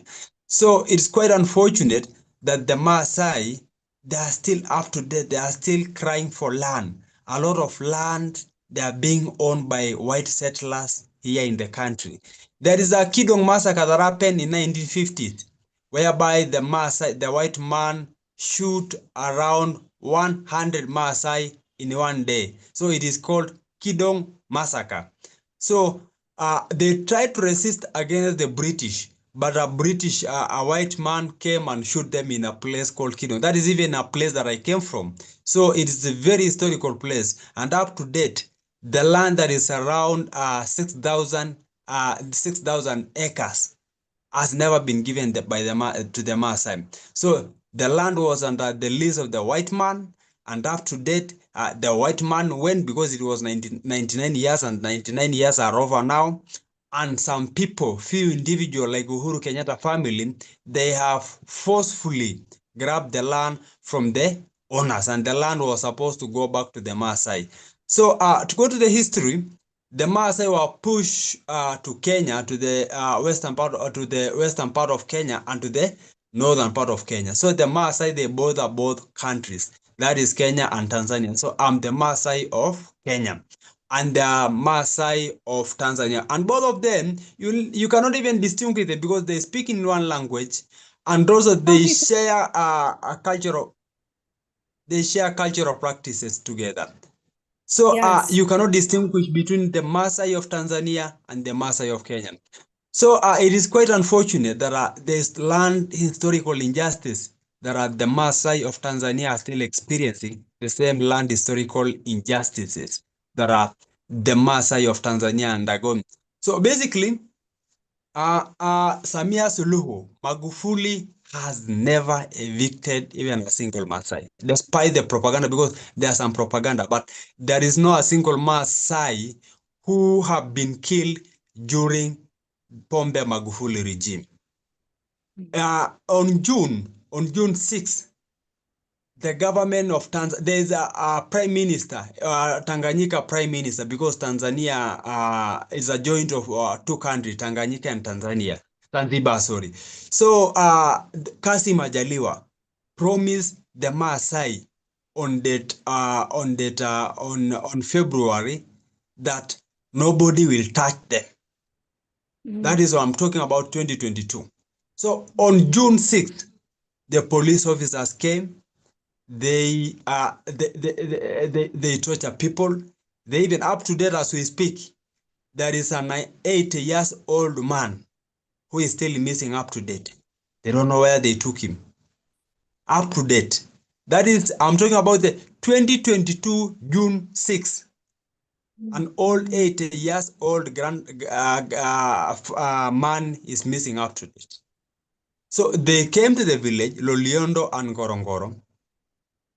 They told the Maasai that you have to go, because as for the Maasai, we have been living with animals. Even the place that I came from, we have been living with animals peacefully. We don't fight with animals. We don't kill the animals. If we need them, if we need meat, we'll go and slaughter our cows, our sheep. Yeah.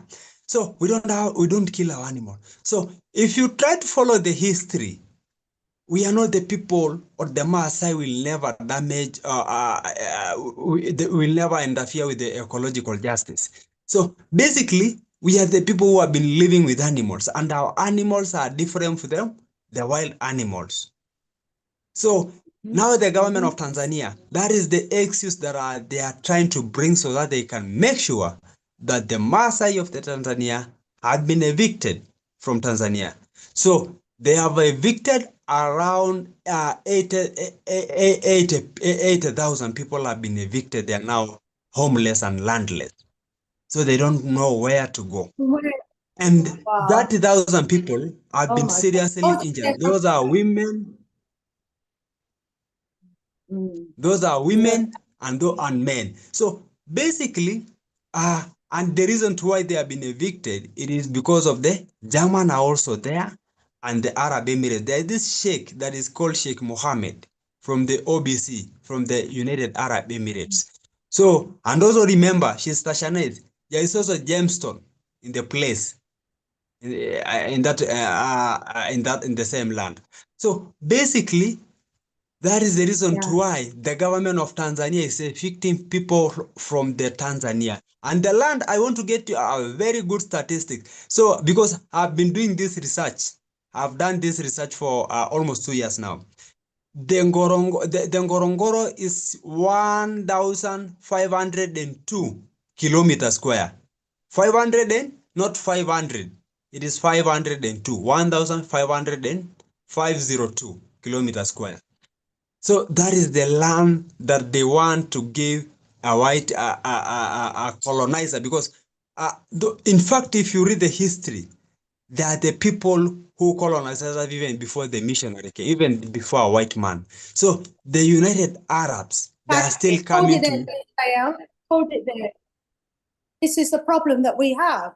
Yeah, and thank you so much for giving us, a first-hand account of what's actually been happening there. And what you've clearly illustrated for us as well is that, while we're talking about Tanzania and Kenya, these are the borders that were actually drawn by the colonialists. But, our people were spread across those lands, and what I need to get to now is, what can we do to support? What can ordinary citizens do about the injustice and about the abuse that the Maasai people are facing? I don't think there's been a big enough outcry, and I think that there more needs to be done to stop this exploitation. Let me go over to Yason. Yason, we've heard from Sayal, who himself is a Maasai, and he's been sharing with us, you know, and just confirming everything that's been said, really, in reports that I was referring to. Brother Yason, and then we'll go back to Brother Kwame. Yes, it was quite impressive hearing direct from a Maasai and getting a bit of the history from their perspective. And it is, you know, especially for us in the Caribbean, I usually say to people that our struggle, you know, is a lot more, you know, da- tough, because everything was taken away from us, you know, our names, our, you know, language, our religion, um, everything, and then we were given. And so the one of the problems that we have is that we have always been spiritual people, and the colonizers would have recognized that, and they would have used religion as one of the mechanisms to continue the brainwashing and the psychological enslavement that continues today. And it is not just through Christianity, but also through Islam and other those Western religions that were used to pacify and keep us, you know, under this kind of spell, so to speak, ghost spell, and all these other spells that they want to have us under. And until we really get to that recognition, you know, a lot of these things are going to continue, and a lot of our people, because of the psychological effects that has taken place over the years, some to some extent, where, you know, it has gone through generations. So it's hard to sometimes want to tell people today, you know, that these things that you believe in and you hold on to and so on is false, and where it really came from. So the mission that you are doing, you know, in terms of seeking to bring these kinds of knowledge and these topics and these discussions to the fore, and giving other people the opportunity as well to share in and weigh in, and, you know, share new information as well, is very critical for us in terms of moving forward as an African people. And so I give thanks to the brother too who came in, the Maasai, who really gave us this bit of information. And really, I see the need for us to, as much as possible, agitate and find ways, if we got to do a petition, if we got to do whatever we got to do to try to help the Maasai people as they go through this, you know, tough patch. Thank you, beloved. So we need to continue to raise awareness, to agitate. If there's any petitions or anything out there, we've got to jump on it. Sister Afrijama is in the house. Rise up, Sister Afrijama. She was also asking, what can we do to help the Maasai? So you've heard some suggestion there from Brother Yason. Let's bring in Brother Kwame again. Brother Kwame, please join us. You've heard from Brother Sayal firsthand what he's been experiencing. And his people have been experiencing in Tanzania and Kenya. Let's hear from you, Brother Kwame. It is very, very pathetic and sad to hear, but for me, there's only one solution. And this is why, as a people, we've got to learn how to fight, how to shoot, how to, you know, fight warfare, because at the end of the day, the white man, this devil, this white beast, is not going to give up land like this so easily. And his Arab brother. Let's not forget that so-called Arab and the white man are one of the same person. They're all Caucasians. Yeah, Arab is just a euphemism. Arab is a euphemism, but it essentially is Caucasian, because the House of Saud, they are Caucasians. If you look at the story of Lawrence of Arabia, he wasn't an Arab man; he was a white man. And as the Saud were put there by white people to rule over the so-called, you know, the darker Arab, right? These Israelis are Caucasians, and they were put there by the West to safeguard the West interest in that part of the world. So what we have to do, this is maybe sound very, very edgy to some, but that is the end game. We got to learn how to fight Everyone has got to learn how to shoot. Get a gun, learn how to shoot, hold a gun, fire a gun, because at the end of the day, Defend right, yourself. it's going to take military warfare to reclaim our land. No PC talking, no so-called negotiation. Look up in Zimbabwe. We negotiated for Zimbabwe. Look what happened to there. Nelson Mandela, so-called negotiation for Tanzania. Look what happened to there. So it's just proven that no negotiation with our enemies is going to give us our land back. We're only going to get our land back by brute force. And that means we have to start engaging in guerrilla warfare, military warfare. Guerrilla warfare, military warfare, you know, we need our men, we need our women, we need our brave soldiers to be preparing for war. This is war. Brother Kwame is saying if we want to protect our land, if we want to get back our land, it's got to be done through warfare. I mean, that's what happened in Zimbabwe, wasn't it? You know, the brave veterans fought to take back their land and they won the war, you know, for their land. And now, you know, we have a political system that allows one individual to make the decision. They were tricked. Sorry to butt in there, right? But our people in Zimbabwe won the war, but Mugabe sold out and tricked the so-called war veterans who were basically freedom fighters. Initially, yeah. Yeah, by going to so-called Lancaster House and negotiating with your enemy. How can you negotiate with enemy? And we saw the trickery of the Lancaster House Agreement that denied Zimbabwe their own land for 20 years, which is why the freedom fighters, so-called war veterans, but freedom fighters. We need to learn from that, don't we? Because this is what they do. Yeah, when we go to war and when they see that we're winning the war, they're going to want to tell us to sit around the table and negotiate. You know, and we've got to learn from that. This is, I mean, this has been going on for centuries. If we think about the war that the Maroons had in Jamaica, you know, with Nanny of the Maroons and Quayo and Akompong, you know, they were winning the war against the British. You know, they were making our enslavement totally unmanageable and unprofitable. These people were frightened to sleep in their beds at night because they were being burned out by the freedom fighters. They were winning that war and they were freeing the enslaved Africans and they were taking them to the Maroon villages where they had, you know, protection and they had all of their military kind of operations there. They were raiding the military houses and getting all the arms and ammunition. They were winning the war. And when the whites realized that they were winning the war, what did they tell them to do? Okay, let's sit around the table and have an agreement. Just that they did, just like that Lancaster agreement. Let's have an agreement. And basically, why do you want to sit down and have an agreement and negotiate when you're winning? Just tell them to take care themselves.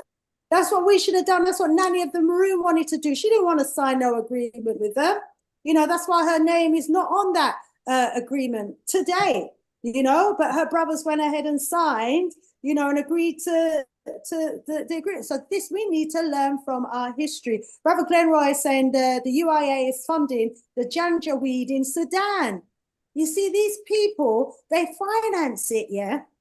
One, they're financing the war because one, they've got private sector companies whose stocks and shares actually benefit from the sale of the arms and the war. And secondly, because these wars are happening in areas that they want to clear, you know, and when they have us as stupid people fighting each other, you know, on their behalf, you know.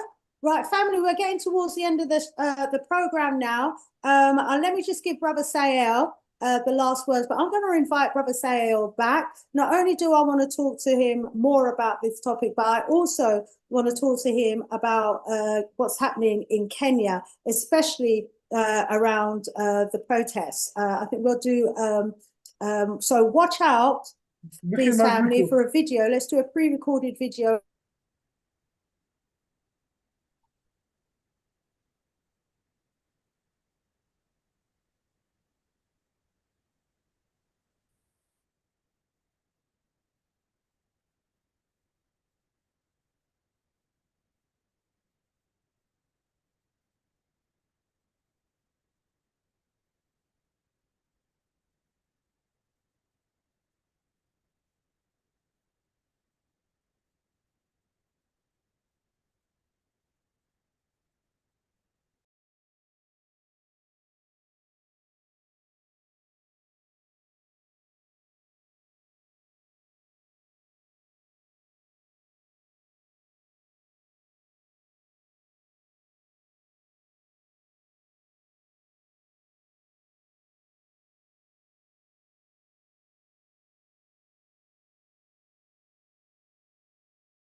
So Sister Shani's dropped out.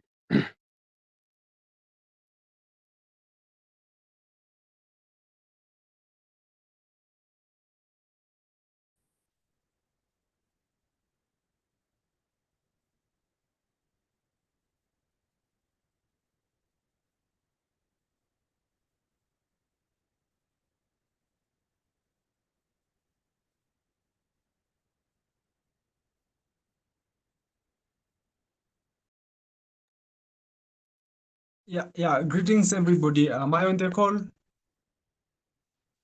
Yes, it seems so. It seems as if Sister Shani's dropped out though. So, what might be the problem? We might know the problem, but I don't know. Well, maybe you can continue sharing a bit of your story in the meantime until she gets back. If we're still, live on the Zoom, and if we're still live on on YouTube, maybe that would be good that you can maybe share a bit of the Maasai story with us in the meantime as she gets back in, because I don't know what her issue probably would have been. Yeah, thank you so much. So, that's what I'm saying that the history of the Maasai is very long. Um, I think basically on the eviction, I think there are a lot of land historical injustice because from where I came from a place called Naro, whereby from the 2 month now, around 15 people have not around 15 people have been killed because of land historical injustice. So the land has never been demarcated in some parts. Those colonial land has never been demarcated, and that is the reason to why you found now the land has never been demarcated, and for now the bourgeois, the elites now want to take the land from the masses. So people try to take the land because the land belongs to them. Our ancestors died for this land. So now the answer that they'll be given or the land that they'll be rewarded with is the gun. And that is the reason to why there are a lot of Maasai now. You in every corner you are, in every corner that you had someone call himself a Maasai, is always crying for land historically. Yes. The same case that is happening now in Tanzania. So even the Maasai of Tanzania, if you read the history back in 1970s, when the Tanzania gained its independence, the Maasai they were legally given the Ngorongoro under the government of Julius Kambarage Nyerere. But in this regime, Samia Suluhu regime, because we know what he did, and that is the reason why he got Magufuli out of power. Those are the things that she wanted to do. So the land back in 1970 belonged to the Maasai, and it was registered under the Land Registration Act.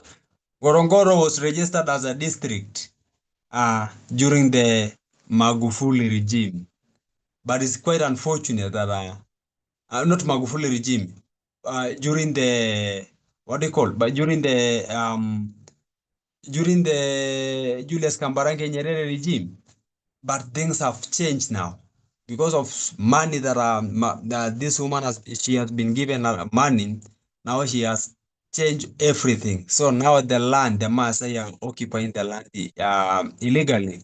And that's the reason why she tortured, killing them. Even the illegal arrest happened, and many of them they were even coming to cry in Kenya. Many of them they were coming to try to get food in Kenya.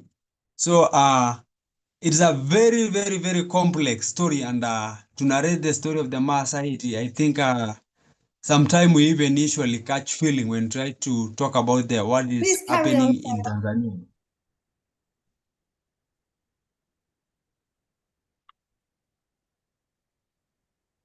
Hello?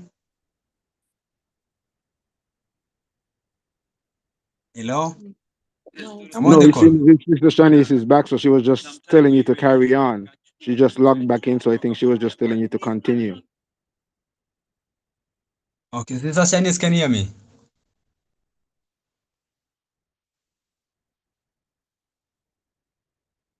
seems she might be still having a bit of a challenge. So just continue in the meantime. Continue sharing the story. I think she'll get her stuff sorted out and she'll be back. So we're actually anticipating and listening and learning as you share. So continue, please. So basically, so whoever who have been challenging, I myself, I was arrested. I was arrested in 2021. I was arrested, sorry, in 2023 because of going to court, because of going to try to challenge the government of Tanzania. I was even arrested here in Kenya at the Tanzania High Commission in Kenya. It is here in Nairobi. So I myself with other two activists, we were arrested, and you can even Google, just Google on the, because I think it was in everywhere, even the Washington Post. They posted the story that activists from Kenya arrested outside the Tanzania High Commission in Kenya. So those are the battles that we have been having, and even the lawyers who have been trying to file a petition in Tanzania. I mean Tanzania lawyers. Most of them have been arrested. There was a Maasai who called Taiko, who has been also killed in Tanzania. We don't know how he was not killed physically, but he was just found dead. Something that shocked a lot of activists in Kenya because many of them knew Taiko. So it's not only taking land, but also she's also taking life and also the bodies of the people, because a lot of people, there are a lot of clips and even the photos whereby the government, or even the police of Tanzania that are being sent by the government, because there is no way that a police can come to evict the people without orders from the government. So I can say that we still have a long way to go, because I think why do our leaders love people from people who are not African than the people of Africa? So it is a very, very, very, very critical question that we should ask ourselves. So why should the government of Tanzania sell the land of the Maasai that belong to the land of Maasai? It is even registered in the Constitution of Kenya and the Land Act to the United Arab Emirates. So have we ever seen an Arab, as my brother you have just said?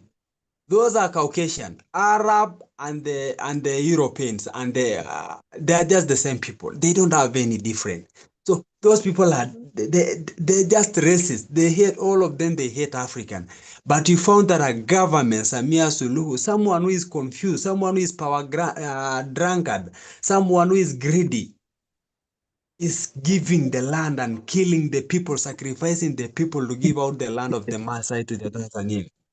So I can say that Samia Suluhu, she is not even a wife, and I think she's a disgrace to this society. So there is also a company, a German company that is called Thomson Safaris. So and also it is also continue. Yeah, Brother Sayal, can you hear me? Yes, I can hear you. I dropped out for a little while. Yeah? Okay. Thank you for carrying on while I dropped out. This happens, my internet. And I usually, when I have guests, I usually say to them, if I drop out, just continue as if, nothing happened. Thank you, for continuing to. I've got Lady Venus on the line. She's not contributed as yet, I don't think. Let's bring her on now and hear from Lady Venus. Welcome. Hello, everyone. I always seem to miss your wonderful show, but I had to tune in because I was really reading about this thing on the Maasai people. I feel so sad. I really hope that people really rally around what's happening there, and something has to be done. I'm in full support. What other support can we give?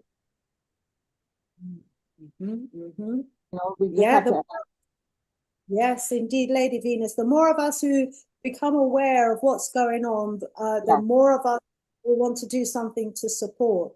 Right. Yeah, let's share the information about what's happening to start with, raise awareness.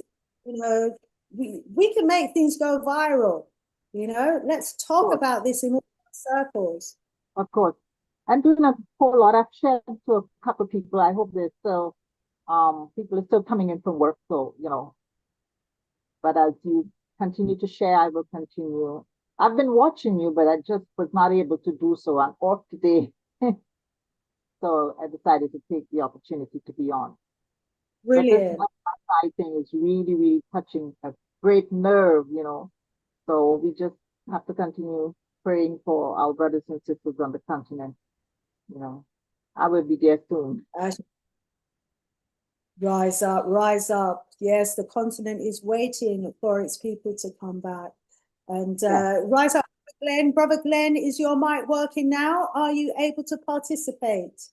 Brother Glenn Roy's on the line. He's wanted to participate, but he's been having some challenges with his phone.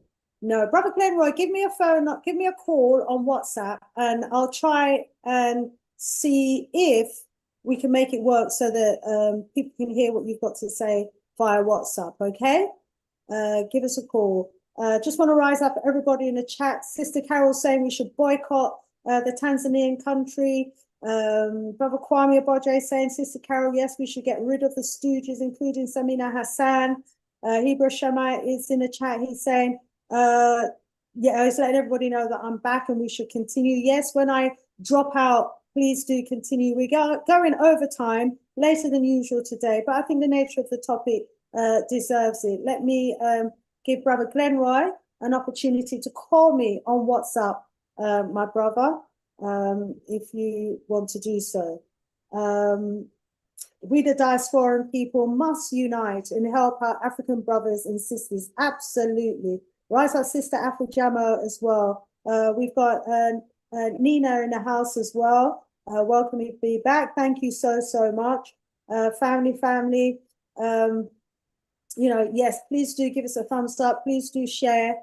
Rise up, Sister Denise as well. Let me see if Brother Glenroy is going to call me. Brother Glenroy, are you going to give me a call? Just let me know in the chat. If not, we'll move on. If you're not going to call me on the WhatsApp. Just giving him a chance to call on the WhatsApp. Let's see from his messages. Yeah, call me on the WhatsApp, Brother Glenroy. We've got Susanna in the house as well. Rise up, Susanna. Welcome. Take yourself off mute, Susanna. Yeah, we've got Sister Susanna who's joined us. You can join us as well via the Zoom. If you'd like to contribute, you don't have to show your face. You can just come to us via audio. Susanna, do you want to contribute?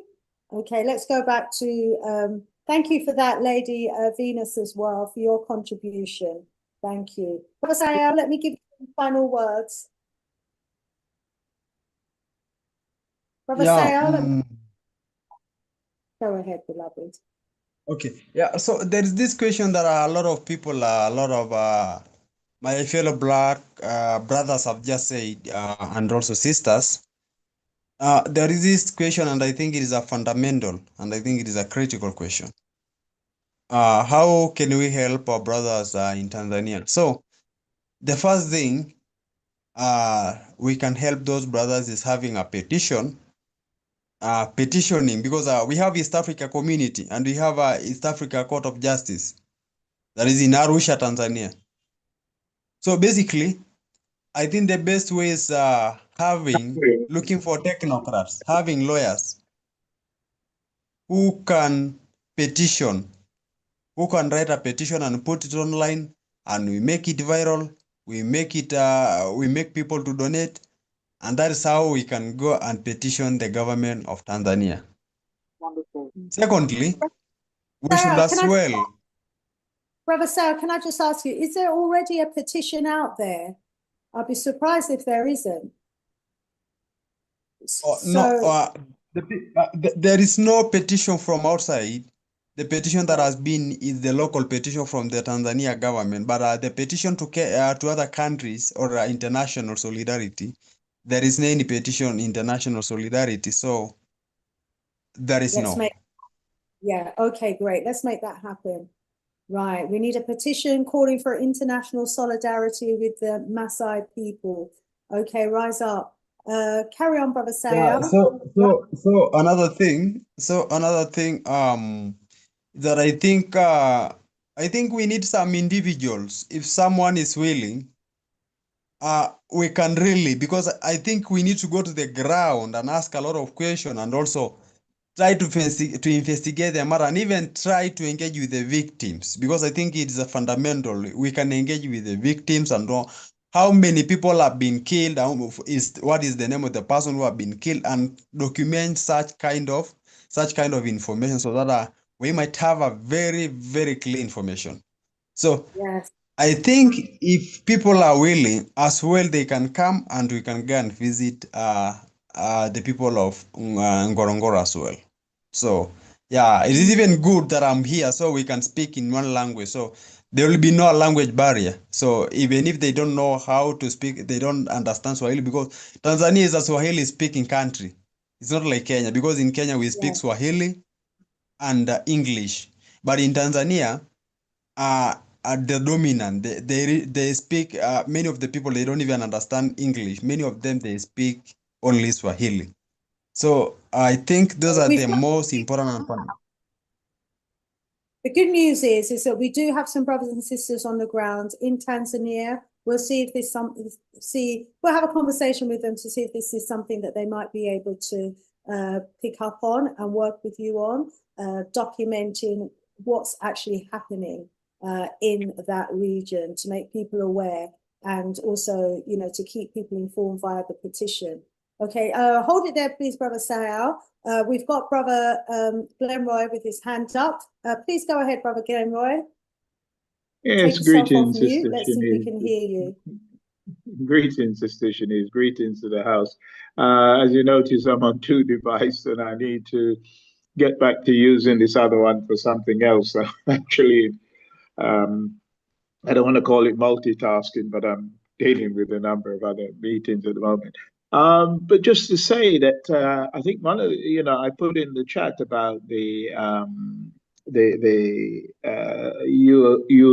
UAE funding the war in Sudan, and the terrorist group, the Janjaweed, who were the killers for the previous president, are the people that they are funding. And it is about stealing the mineral wealth and getting the gold out of Sudan. People think, it's some sort of war of religion or whatever. I remember when Darfur kicked off, certain people were trying to say these were Christians against Muslims. That wasn't the issue.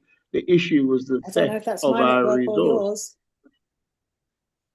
Yeah, so I'm just saying it's it's about a lot more than just this religious division, and I think we obviously the have line's to. breaking up. Is it my line or yours, Brother Glenroy? I don't know. I can hear you clearly. Can you hear? I can hear you clearly. Can you hear me clearly? Okay, I'm not sure. I can hear you, but it's probably gone off. Sister Shanice.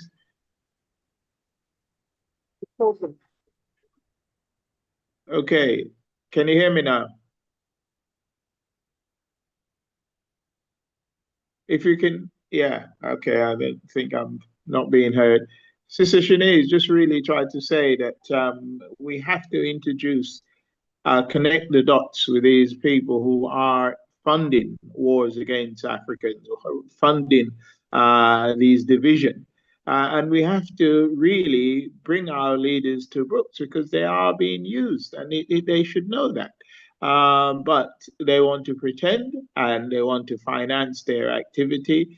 It's a very bad place being caught by the Messiahs, because they're stuck between two very questionable structure, one in Kenya, of course, and one here. I don't know enough about the local politics. I'm still trying to find my way through. But if people are allowing the UAE to encroach on Tanzania in whatever way or form, then that has to be challenged. And we do know, I take very great notice of what our comrade was saying about the killing of animals. It's not in our tradition. But the other thing to say, apart from the Janjaweed issue, is that this Ngorongoro is a tourist area. It's very much linked to the Masai Mara, and people go there for tourism. So people from Europe and so on should think about activity around that, about those groups, those organizations, those companies that are going to the Masai, and ask people to do something while they're there.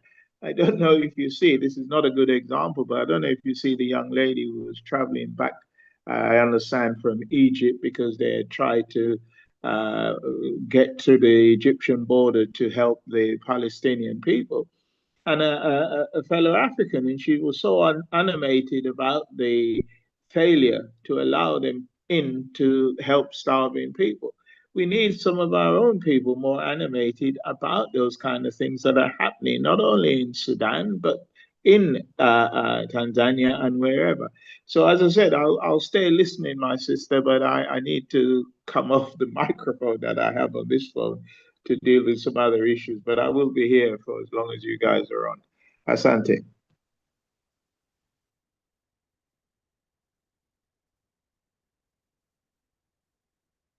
Asante Sana, thank you so much for your contribution, Brother Glenroy. And let's have the conversation to see what we can do together, you know, through our organizations to help raise awareness about what's happening in Tanzania to the Maasai people. And as you say, it's all linked. It's the same players behind the scenes who are causing, you know, the awful abuse that our people are experiencing in these war-torn areas. Family, as you can see, my network is not stable. I'm dropping in and out. If I drop out, please continue. Let's continue for a few minutes more.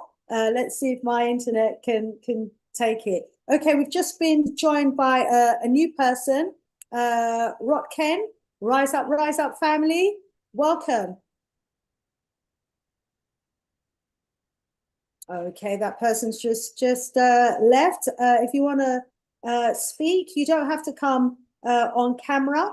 It says Rotken. And we also got Paul in the house. Paul, welcome. Take yourself off mute. What's your contribution to the discussion, please? Brother Paul? Thanks for clicking the link and for joining, Brother Paul. Would you like to contribute to the discussion? No, he's still on mute. Rotken, would you like to contribute to the discussion? Okay, so yeah, Sean, did you want to leave us with any final remarks? And then I'll go over to Brother Sayal for him to leave us with some closing remarks. I mean, what we're saying is we're going to have to start a petition, an international petition. We're going to have to raise awareness about what's going on. Please do take some clips from the video or find other videos and share them. We'll have that conversation with our brother Glenroy as well to see how we can work together with him through the various organizations to raise awareness. We've got to do what we can. Is there anybody on the chat who would like to comment and leave us with any closing remarks? Brother Yoshon, go ahead. Yes, give thanks. And, you know, I am grateful for the contributions made by Sahel, and I'm really grateful that you would have brought this topic to the fore so that, you know, we can know at least in solidarity, and for all of us who are on this call and this live, I would encourage us to share it, you know, make sure at least, you know, like and share, you know, this live, and encourage, you know, folks to, you know, be informed on the issue. And let's, you know, make a leap and make that next step by getting the petition together and start, you know, everybody on here, you know, could make a commitment to at least, you know, pass it around, share it around, and so we can see how fast we could get the numbers bumped up. And we can then come back at some point and said, yes, you know, our contributions, our talk is not just talk, but we got results, you know. So I'm just really hopeful that we can do that and make this a reality. So give thanks for the opportunity. Give thanks everybody who would have made their contributions, you know, whether just making their comments or those who would have, you know, hopped on the Zoom with us and have the call. Give thanks for the opportunity. Give thanks, Brother Yashar, and thank you so, so much for your contribution. And yes, you know, each and every one of us who is listening right now, you are part of this team. You have a role to play as well. When you hear the petition, when we make the call and we put the petition out there, please get all your family members, first of all, to sign it, then all of your friends, and then share. Let's do what we can. Let it go down in history that we tried to do something. Let it go down in history that we didn't just hear about it and say nothing can do nothing. Let me just check with Brother Paul again. Paul, do you want to jump in? No? Okay. Lady Venus, did you want to jump in any further? Well, I really was just happy to hear about the petition, and we just have to try and make that work, and hopefully it can create an impact as to, you know, so it can really put a dent in what's happening over there, and so the Maasai tribe can have their, you know, the situation handled in a better way. So let's get the petition going. Thank you so much, Lady Venus, for jumping on board, and thank you for your commitment to help and support. Brother Sayal, you've heard, you know, everybody on board, everybody's on board, everybody who's listening, you're part of this. We need you. We need you to help with this. Behind the scenes, we'll do what we can to get a petition off the ground. Yeah, and we're going to need you to share. We'll try and speak to some people on the ground in Tanzania to see if we can bring this topic back again for a conversation. And we'll try and keep the conversation live and we keep it moving. Brother Sayal, let me allow you to leave us with some closing remarks regarding this conversation that we've been having. Go ahead, beloved. Yeah, I think we shall do it. Though I think there is another one that is happening, but I think it's happening by the people of Tanzania. But I think we should also done another petition on top of the petition. So maybe we can discuss if we can take the issue to the court of Africa court, or we can take it to the East Africa court. So I think that is another. I think also we have to discuss, and for the lawyers, I'm sure that we have Pan-African lawyers. So I think that is what we can do. But also I'm also prioritize if we can go and see the situation of those people in Tanzania. So I myself am not too far from Tanzania. Maybe I can really try and organize on how we can organize, and even if there is someone who want to come and try to come to see the situation, maybe we can go and see the situation in Tanzania. And as well, I know those people, they must be suffering because they don't have land, they don't access water. So water is the means of production mostly here in the continent or even in Tanzania. And those people, remember, they depend on animals. And you remember most of the animals, they were even taken by the government, away by the government, and many of them, they were killed during the wrangle. So I think it's the most important for us also to go and see what we can donate to those our brothers, but we can go and get them physically. So those are the suggestions that I'm having. And for the petition, we can try to find someone who can do for us a petition. So I don't maybe Sister Shanice on what we can do, if we can have a WhatsApp group, or even or if I can share my number, or we can share our number, your number or my number, so that if anyone who is interested, he can try to reach for me, or she or he can try to reach to you. So yeah, so, and there are a lot of people. Even there is a sister who is called Nodulan.